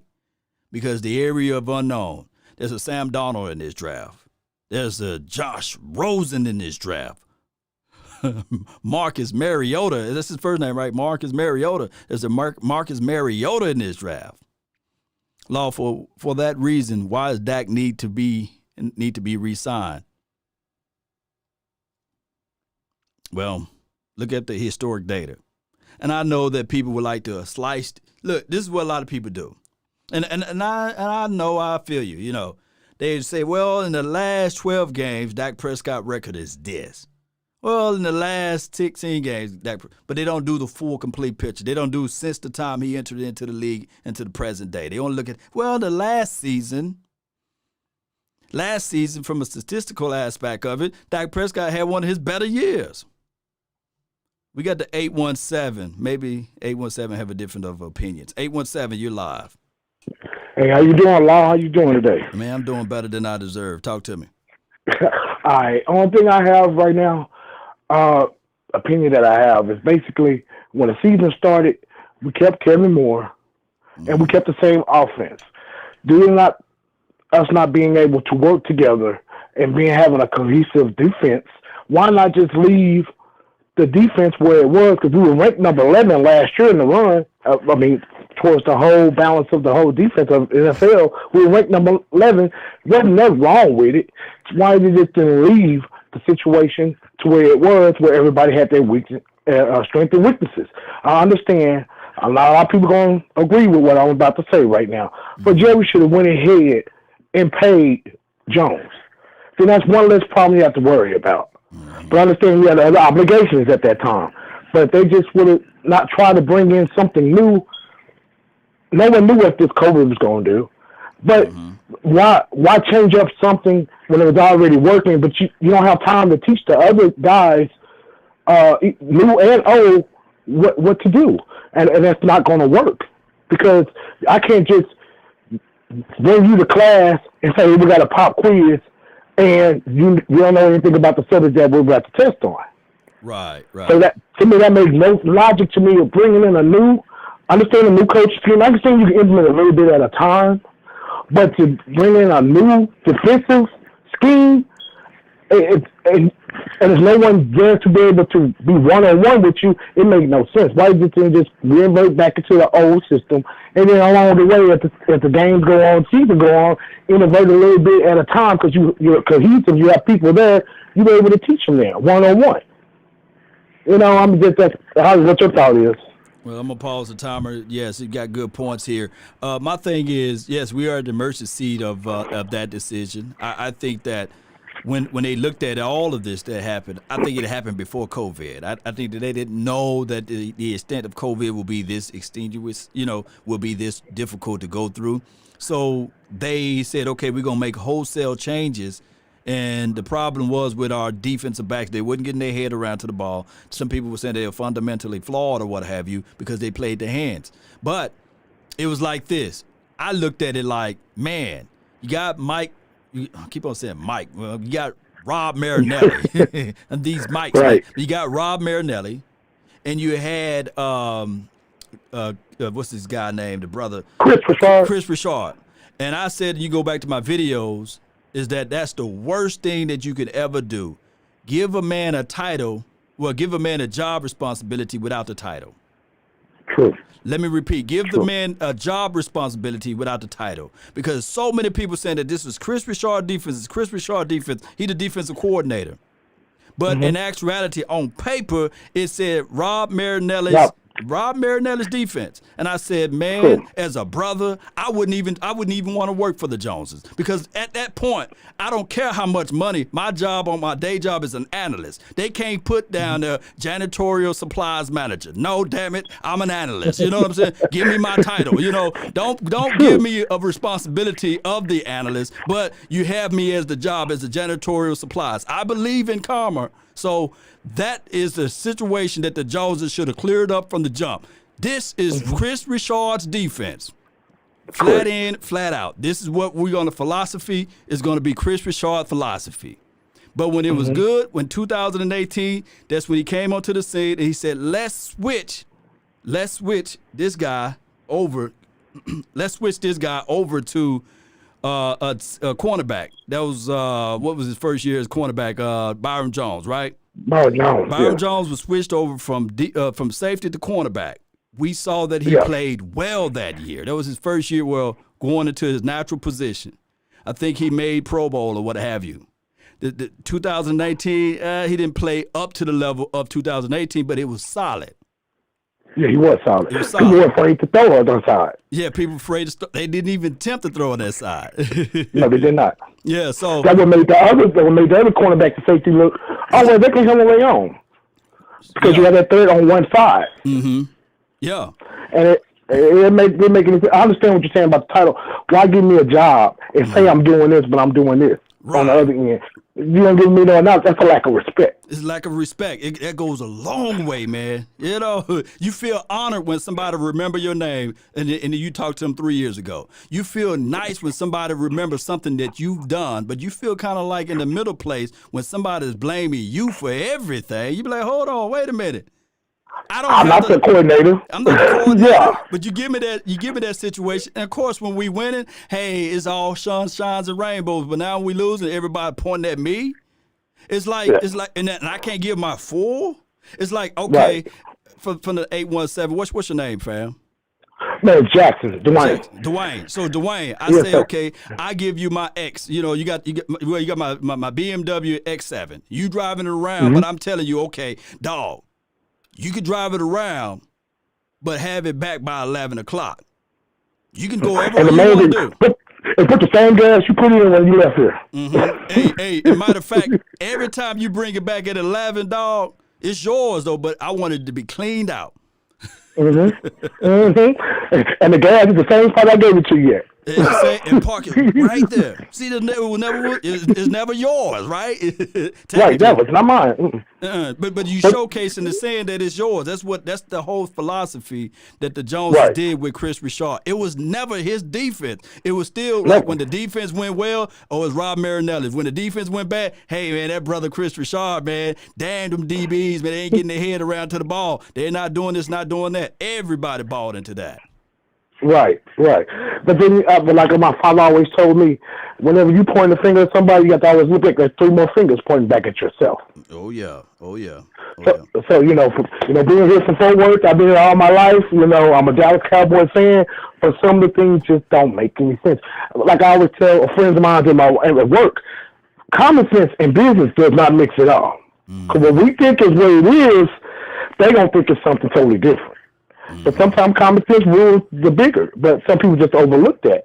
And I'm just not understanding, like, that was a simple, you knew COVID was going on, but why not just go back to, okay, we're going to go back to the basics. Do like a little monkey wrench. We're going to go back to what y'all were doing. Y'all show me what y'all were doing, and we can game plan around what y'all were doing before this COVID came. And we can work it and tweak it a different way and put people in the right spots. Yeah. You know what I'm saying? That's all I'm saying. Oh, yeah, you're right. You're saying great points. Yeah. I mean, well, the moment we got punched in the mouth, you got to stick to what you've been training and trying to learn. Don't go back to the old situation, That's from the old coaching staff. But you can take things from the old, though, that was working for you last year. You know what I'm saying? And just tweak it a little bit. Put people in a more respectable place that they need to be in. Yeah. You know what I'm saying? That's all. Yeah. I appreciate it. Thank you for your time, sir. Appreciate you, man. Thank him for calling in. But my thing is, like he said, good call from the 817. Yeah. If DeMarcus Lawrence didn't want his hands in the dirt, and you say, well, he wanted his hand in dirt and didn't want to stand up, then say, hey, dog, this is the defense that we're running now. And then when all of a sudden we start losing, hey, man, you can put your hands back into the dirt. But don't be going back and forth with it. Don't be saying, okay, well, this week we're going to do it this way. No, either you're going to stand on the rock that you're standing on or you're just going to be fickle. Not. 312, man, you're live. 312, call back, man. Yeah, there's a little pause in between the time I bring y'all up. So when you call in, there's going to be a pause because I got to unmute the line. So this is just how I'm building the plane while it's in the air. But you guys get what I'm saying. Don't give me a job and responsibility without the title. I'm like, dog, you got to give me that title. You got to give me that title. Hey, okay, pay is good, but at the end of the day, I can make my own money. I ain't trying to be over here placating. I can make my own dime. Don't disrespect me. Put some respect on my situation. Speaking of dime, I got 9 dime in the house. You live. 9 dime. Yes, indeed. What's going on, fellas? Everything, fam. Today's topic is accountability and nepotism. It's the same man who got a gold jacket before Jimmy. This is the same man who got a gold jacket before our most famous, the original 88. Accountability. You got to hold yourself accountable when you hire mediocre defensive coordinator under the guise of nepotism. See, Jerry Jones' lack of accountability always correlates to nepotism. During the Dave Campo days, nepotism. During the Jason Carrick days, nepotism. And from 1994 till then, the lack of accountability. Okay, it's the coach's fault. Oh, how many times have we changed coaches? How many schemes? We go to 3-4. Now we are 4-3. No, we want a fast defense. Maybe we might need a more traditional bucked up defense. Who knows? Oh, we want a great defensive line, but we're going to lack a back end. We might have some good players on the back end, but our defensive line sucks. And change? You think this old man gonna change? Change comes within. Change comes with accountability. And what that man said when he said, I am the GM, I can't fire myself, I always work for myself, what means you never been had been held accountable by others in an organized setting. The nepotism of this family, whether it goes from Jason Garrett to his father, Mike McCarthy, bringing all his homeboys in. Everybody Mike McCarthy brung in, he had some type of relationship. And Jerry, you signed off on this. This is not Mike McCarthy's fault because our defense sucked. You hired Mike Nolan. Woo! Knowing Wade Phillips was out there. Knowing the up-and-coming 3-4 coach out there.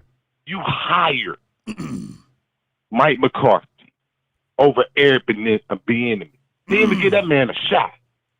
And for the nepotism, even when you bring in a Marvin Lewis for a cup of coffee, I never had a problem when a Marvin Lewis ran defense. Never in my life. Whether it was the Baltimore Ravens and the Cincinnati Bengals, he always had a great defensive line.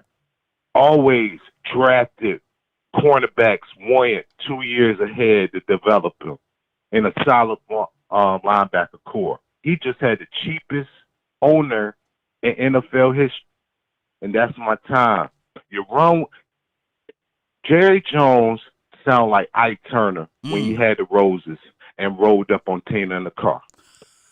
Go back and watch What's Love Got to Do with It if you don't catch my drift. Oh my goodness, It's man! too late now to come back with your puppy dog tears. My goodness, man! You spitting the fire, man. Nah, Love you, Law. Appreciate I love the nation, but we got to hold this man accountable. Peace. Man. This is Sparta!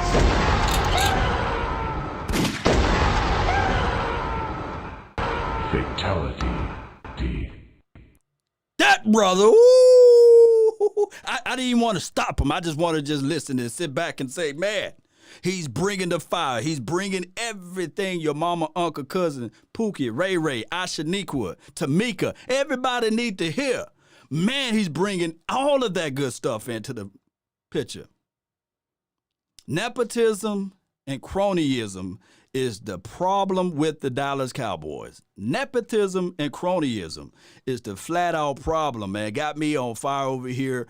Let me see if I can call, well, I'm going to call him back. 469, you're live. Speak your mind, 469. Yeah.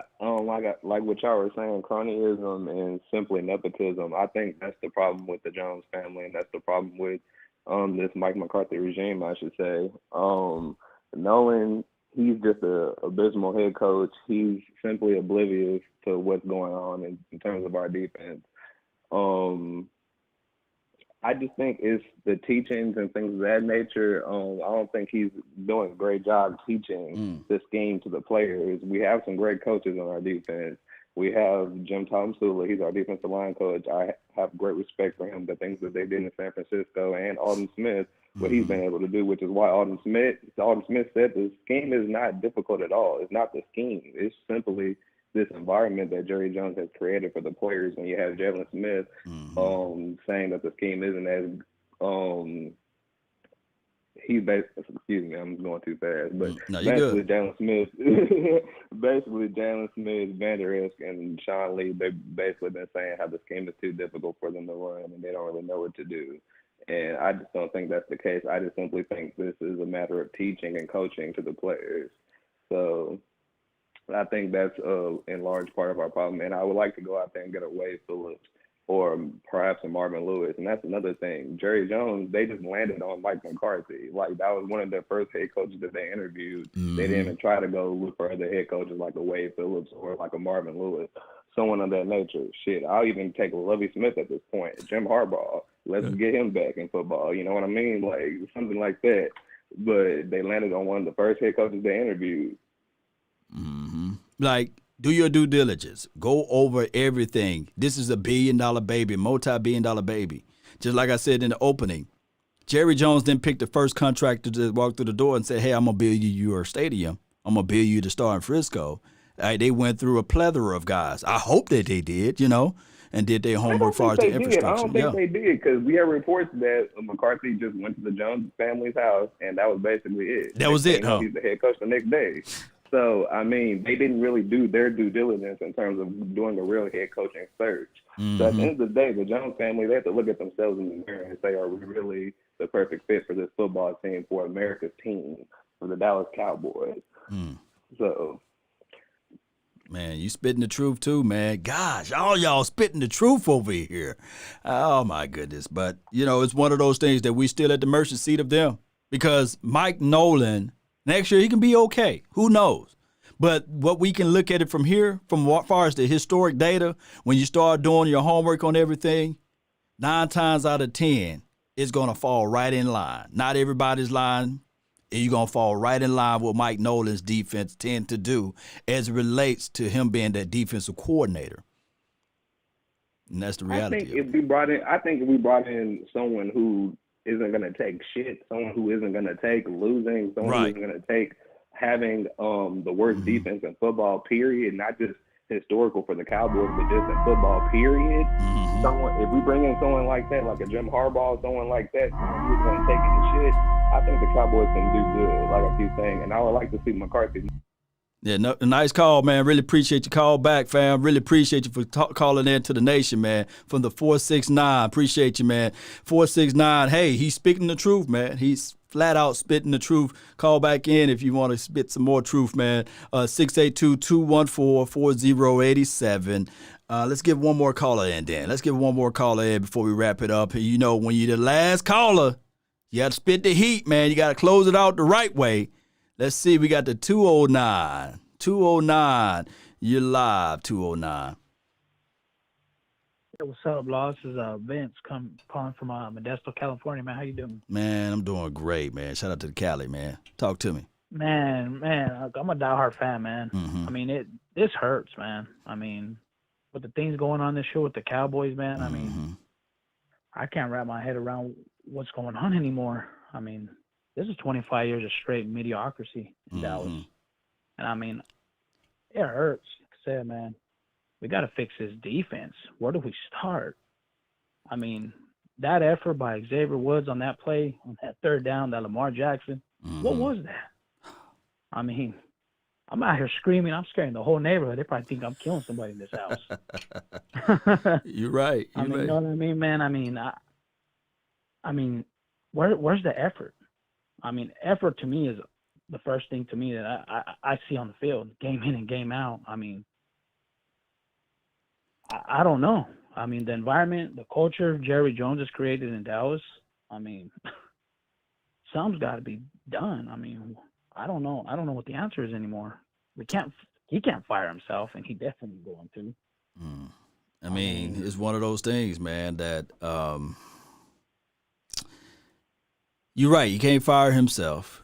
The whole mindset and the philosophy of the defense is flawed. And I can understand, some of it, like far as some of the excuse saying that it's COVID. But when we have people within the same division with the same set of circumstances, on top of that, we didn't have a catastrophic injury on the defensive side of the ball. It kind of like, well, dog, I understand being ranked 15th or 16th in defense, but 32nd in every category? Come on. Come on. How can you continue to sell this? Somebody head got to roll. And it starts with Mike Nolan. I mean, why is he even still coaching on that defense? Why are we not? Something's got to change. I mean, any other good team would have noticed that and got rid of that. Why are we still settling for that? I mean, I can't figure out why Mike Nolan still is that defensive coordinator for us. I mean, something's got to change. There's got to be a culture change. Somebody's got to be put on notice. And I just feel like nobody's put on notice. Jalen Smith, I mean, I love the guy, man. I mean, he's a cool dude. It was a good story. But he ain't getting the job done. I mean, come on. Let's just be honest here, Law. I mean, I can't stand this no more. It hurts to watch. I still watch. I'll sit there and tire, but I ain't going to watch. But I'm a diehard Dallas fan. I mean, excuse me. No, you're good. I mean, I don't know where we go from here on out. I mean, do we fire Mike McCarthy? I don't think that's the answer. I mean, I feel like with the Dak injury, I mean, I think that we give him at least another year. I mean, like I said, I mean, there's still some of this Jason Garrett, if you want to call players left still on this team that need to go. I mean, starting with Xavier Woods, I mean, I can't see him no more out there. I don't even know why he's still out there at all. Are we that bad on defense? Are we that bad? Yes, we are. We that bad on prospecting and bringing somebody else in to challenge him. You know, it's everybody like once you get the position, it's cemented in like you can't lose it for some reason. Like you're supposed to bring in somebody that can challenge you for that spot. But there's got to be somebody else out there right now. I mean, oh my goodness! Come on! I mean, that effort, that effort against Lamar Jackson, that third down, it just keeps replaying in my head. If he just goes out there and just throws his body. Come on, man. We got to get this guy. We got to stop him short. I mean, this game to me, this was it, at least for this year. I mean, if we had any kind of chance, if we could get past this Raven team, bring some kind of confidence. I mean, there ain't no confidence in Dallas. I mean, I could see it all over. I mean, the players sitting there looking at each other. I mean, who's to blame? Yeah. Everybody's to blame, right? Everyone. Starting from the top. Everyone, man. Man, it was nice talking to you, Law. Yeah. I mean, you're doing some good things out there, man. Love your YouTube channel, man. I mean, you just keep it up, man. You're doing some great stuff out there. Thank you so much, man, and I really appreciate you so much for calling in to the show. No problem, man. Enjoy your day. You as well. Yes, indeed. He was the last caller. He was the last caller of the day, and I got my guy. He called me. Let me see if he still here, and I call him back or what have you. Let me see what he was talking about. But you're live, Mark. What's good? What's good? Not the Cowboys. I got a question for you. You're on Fire TV, right? Yeah. You live on the show, man. I'm live like 95. Oh, you're live right now. Oh, well, shit. Oh, damn. Now, you good. Everybody said, hey, to Mark Holmes, man. Well, what's up? Well, damn, let me turn my shit on. Okay. Yeah. Man, what's the topic that you're on right now? Oh, man, we were talking about Mike Nolan being 32nd in every category. And Jerry Jones talking about he's going to change at 78. I think he's 78 years old. He said he's going to change, man. Yeah, I equate that to you know how like the ladies will understand this. How a guy will do some bad shit, and he'll say, baby, I'm sorry, I didn't mean it. I'm gonna change. I'm gonna do things different. And she says, well, okay. And then 2 weeks, a month, 6 months later, he does the same damn shit. Because he knows he's going to get away with it. We done heard him say this kind of shit over and over again before. He ain't changing. Right. He's not. If you're going to change, then come out and give me a game plan. Why don't you say, you know what? I'm no longer the GM of the Dallas Cowboys. I'm going to go ahead and say Will McClay is the be-all, end-all. I'm going to be here. I'm going to be talking with you guys and stuff, but I'm actually changing now. Here's what I'm going to do. Until I hear some shit like that, I ain't believing nothing. Oh, my goodness. And what's your thoughts on Mike Nolan, man? Oh, man. Do he get a mulligan? Because I'm giving Mike McCarthy a mulligan. I got to. What? I tell you what. My man DeMario Davis with New Orleans loves him as a linebackers coach. And I look at the development of my man DeMario from the Jets to with New Orleans. When I saw DeMario able to play downhill, and you watch DeMario Davis. DeMario Davis is an absolute beast.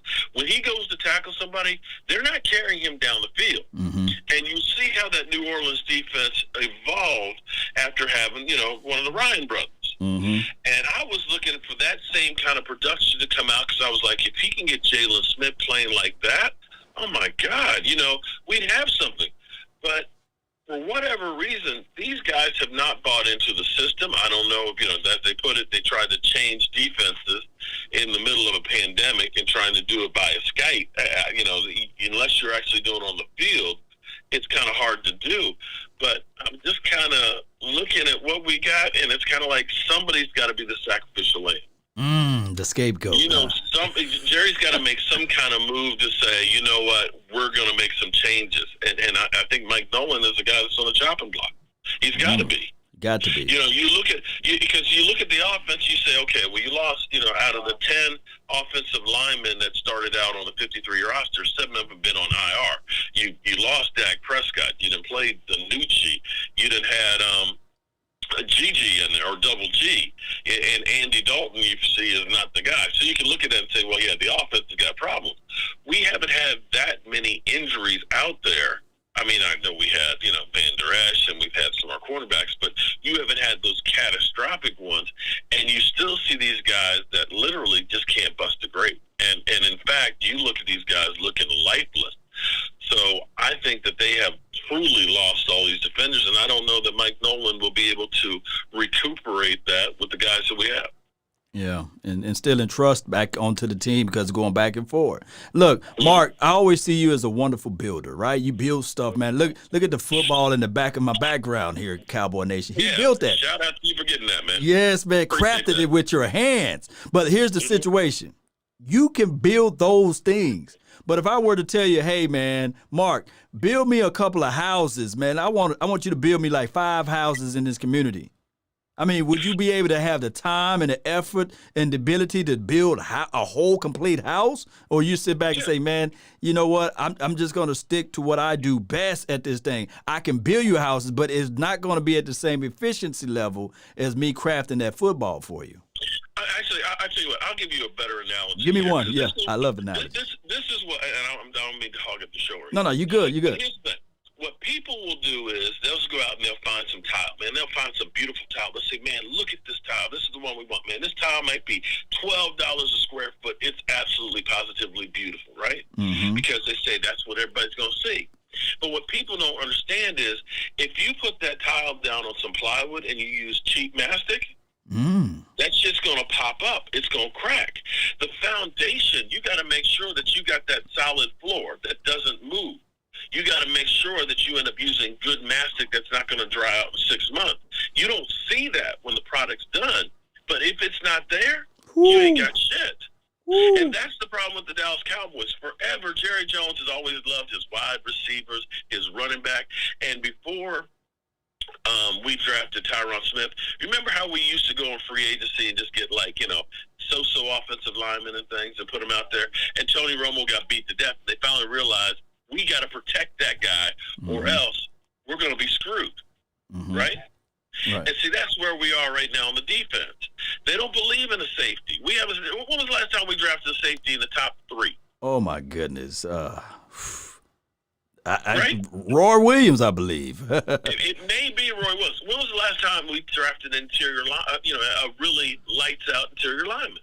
Ratliff, Russell, Maryland, I believe. I don't know. Right. And so we get the defense, we get corners, we get the edge rushers and stuff, but the foundation is not there, man.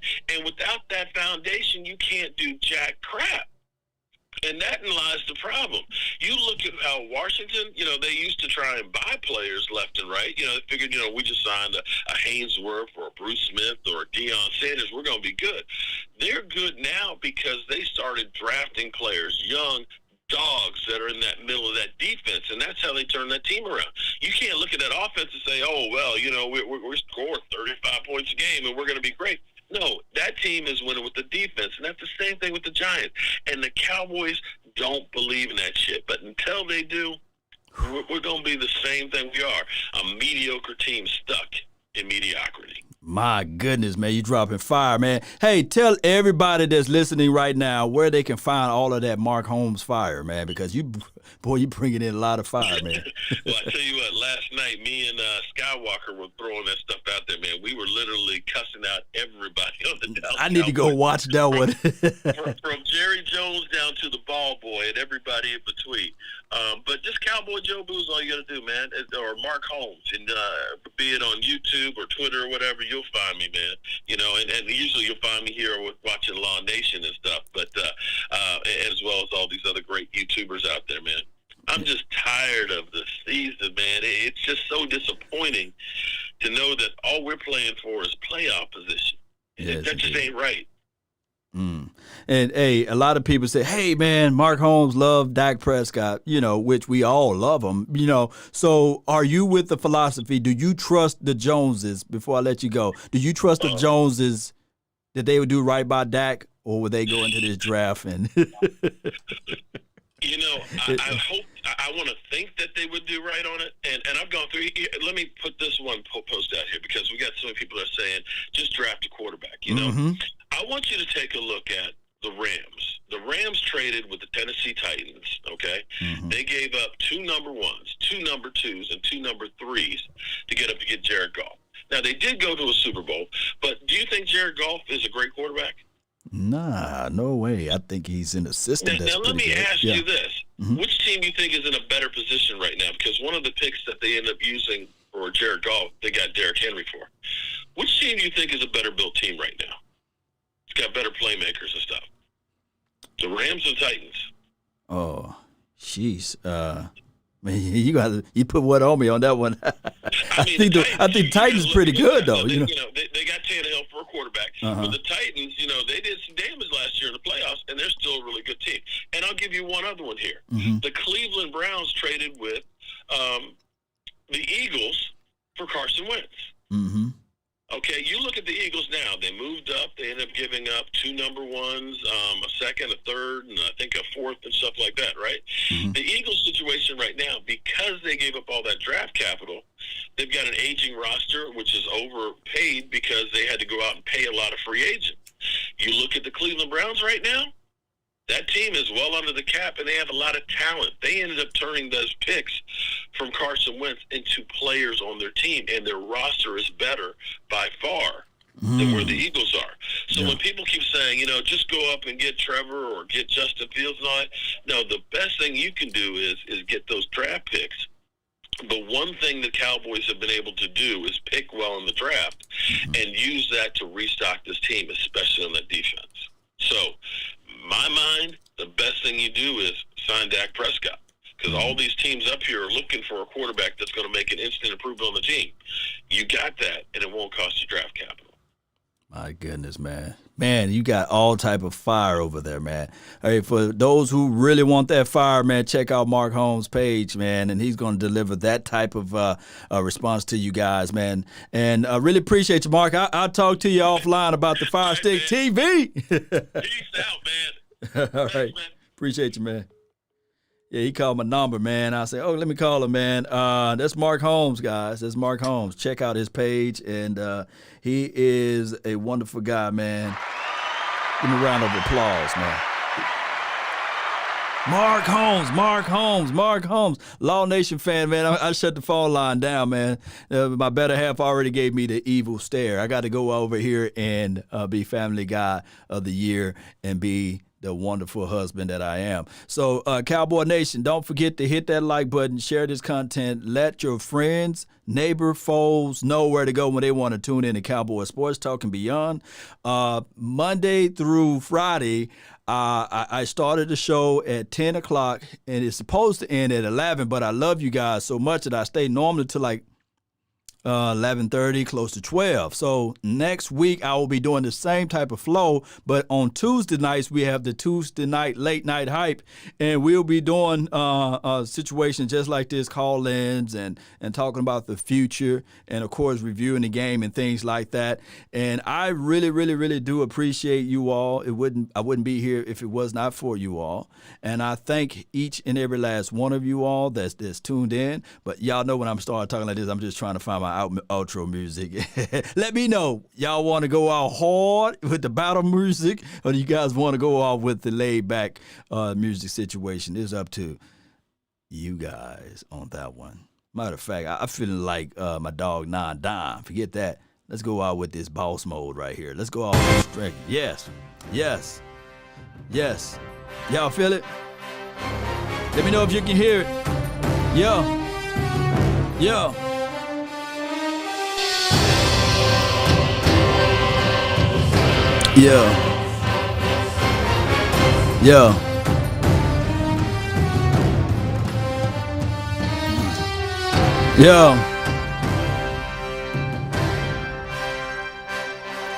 A prize fighter, even when he's down, he continue to fight. He continue to swing, unless he's Nate Robinson, right? You got to find that spot, Cowboy Nation. Even though we play tomorrow, I know a lot of people will look at it like, well, Law, can we just lose that game, man, and get a better draft selection? Nah, I don't roll that way. We still want to win. I still want to win everything that I'm in, regardless of the situation. I believe that mentality, that culture, that thought track will help you out down the line, and you become a better person, collectively speaking. Let me, to all the haters, any haters in here, listen. I ain't missing. I'm shooting you down. If you want a thing bad enough to go out and fight for it, to work day and night for it, to give up your time and your peace and your sleep for it, if all of your desires of it makes you quite mad enough that you don't get tired of it, and it makes you hold all other things tawdry and cheap for it, if life itself seems empty and useless without it, and all that you scheme and dream is about it, if you'll gladly go out and sweat for it and fret for it and plan for it and lose all terror of God or man for it, if you will simply, just simply go after the thing you want with all of your capacity, strength and sagacity, with faith, hope, and confidence, and stern pertinacity. If neither cold, poverty, or famish, or fame, or sickness, or body, or brain can turn you away from the thing you want with all of your capacity, my dogged Cowboy Nation, you will get it. That's been my time. I really thank you all for yours. And remember, you're listening to absolutely nothing but the best. Let's go. Yeah.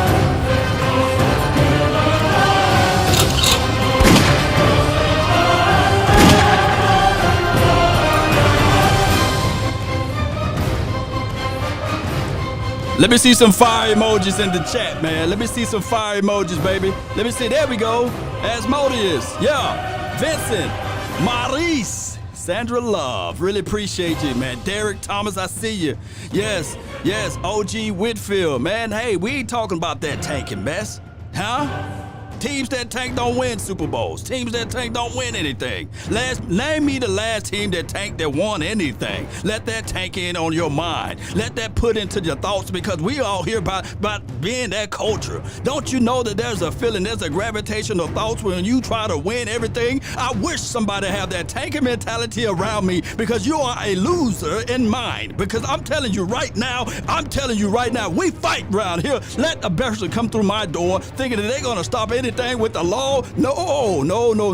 We rolling up our sleeves. We fighting, baby. Don't try to tank, baby. We try to roll out and see who is mans. If you want boys and you want babies, you go find them in the daycare. I'm over here. We mans over here, baby. We try to fight this thing all the way out. You try to leave me with the raggedy tooth? No, I'm block. I'm counterpunching. You're going to be like Nate Robinson. See, he tanked. You see, the Titanic tank. You know, the people that's in the bottom tank. The Jets tanked for many of years. The Browns, okay, they didn't tank, but they moved up in the draft and they got whatever they needed to get. But I'm telling you guys right now, don't have that defeative mindset. Don't have that low bottom feed thought, because you got to get out here and fight. You got to go through the echoes of the chambers. And I tell you what, if it was your son or daughter in a sport, you won't tell them to lose. So don't tell this Cowboys to lose. Let's go, Cowboy Nation.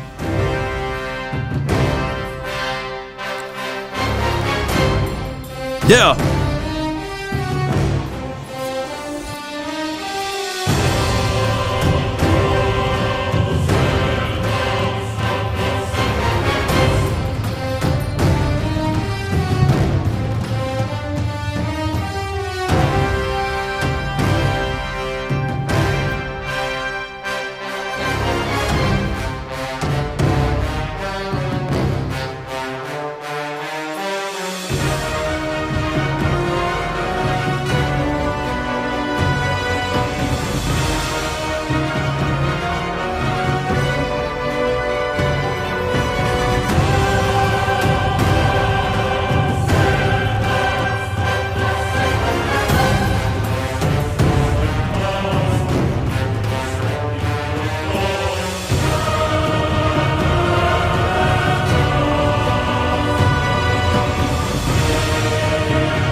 This is Sparta!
This is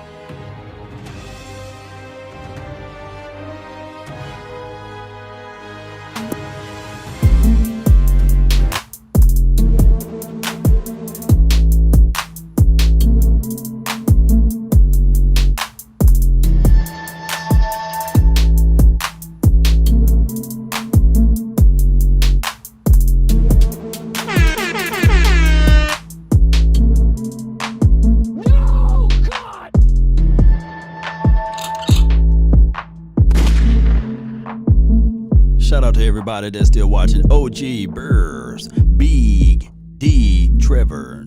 Really appreciate you all. And also Reddy, Red. Really appreciate everybody that's tuned in. Thank everybody. I really appreciate you guys for the show. Asmodeus, shout out to Stan for making the donation to help elevate the nation. Let's go.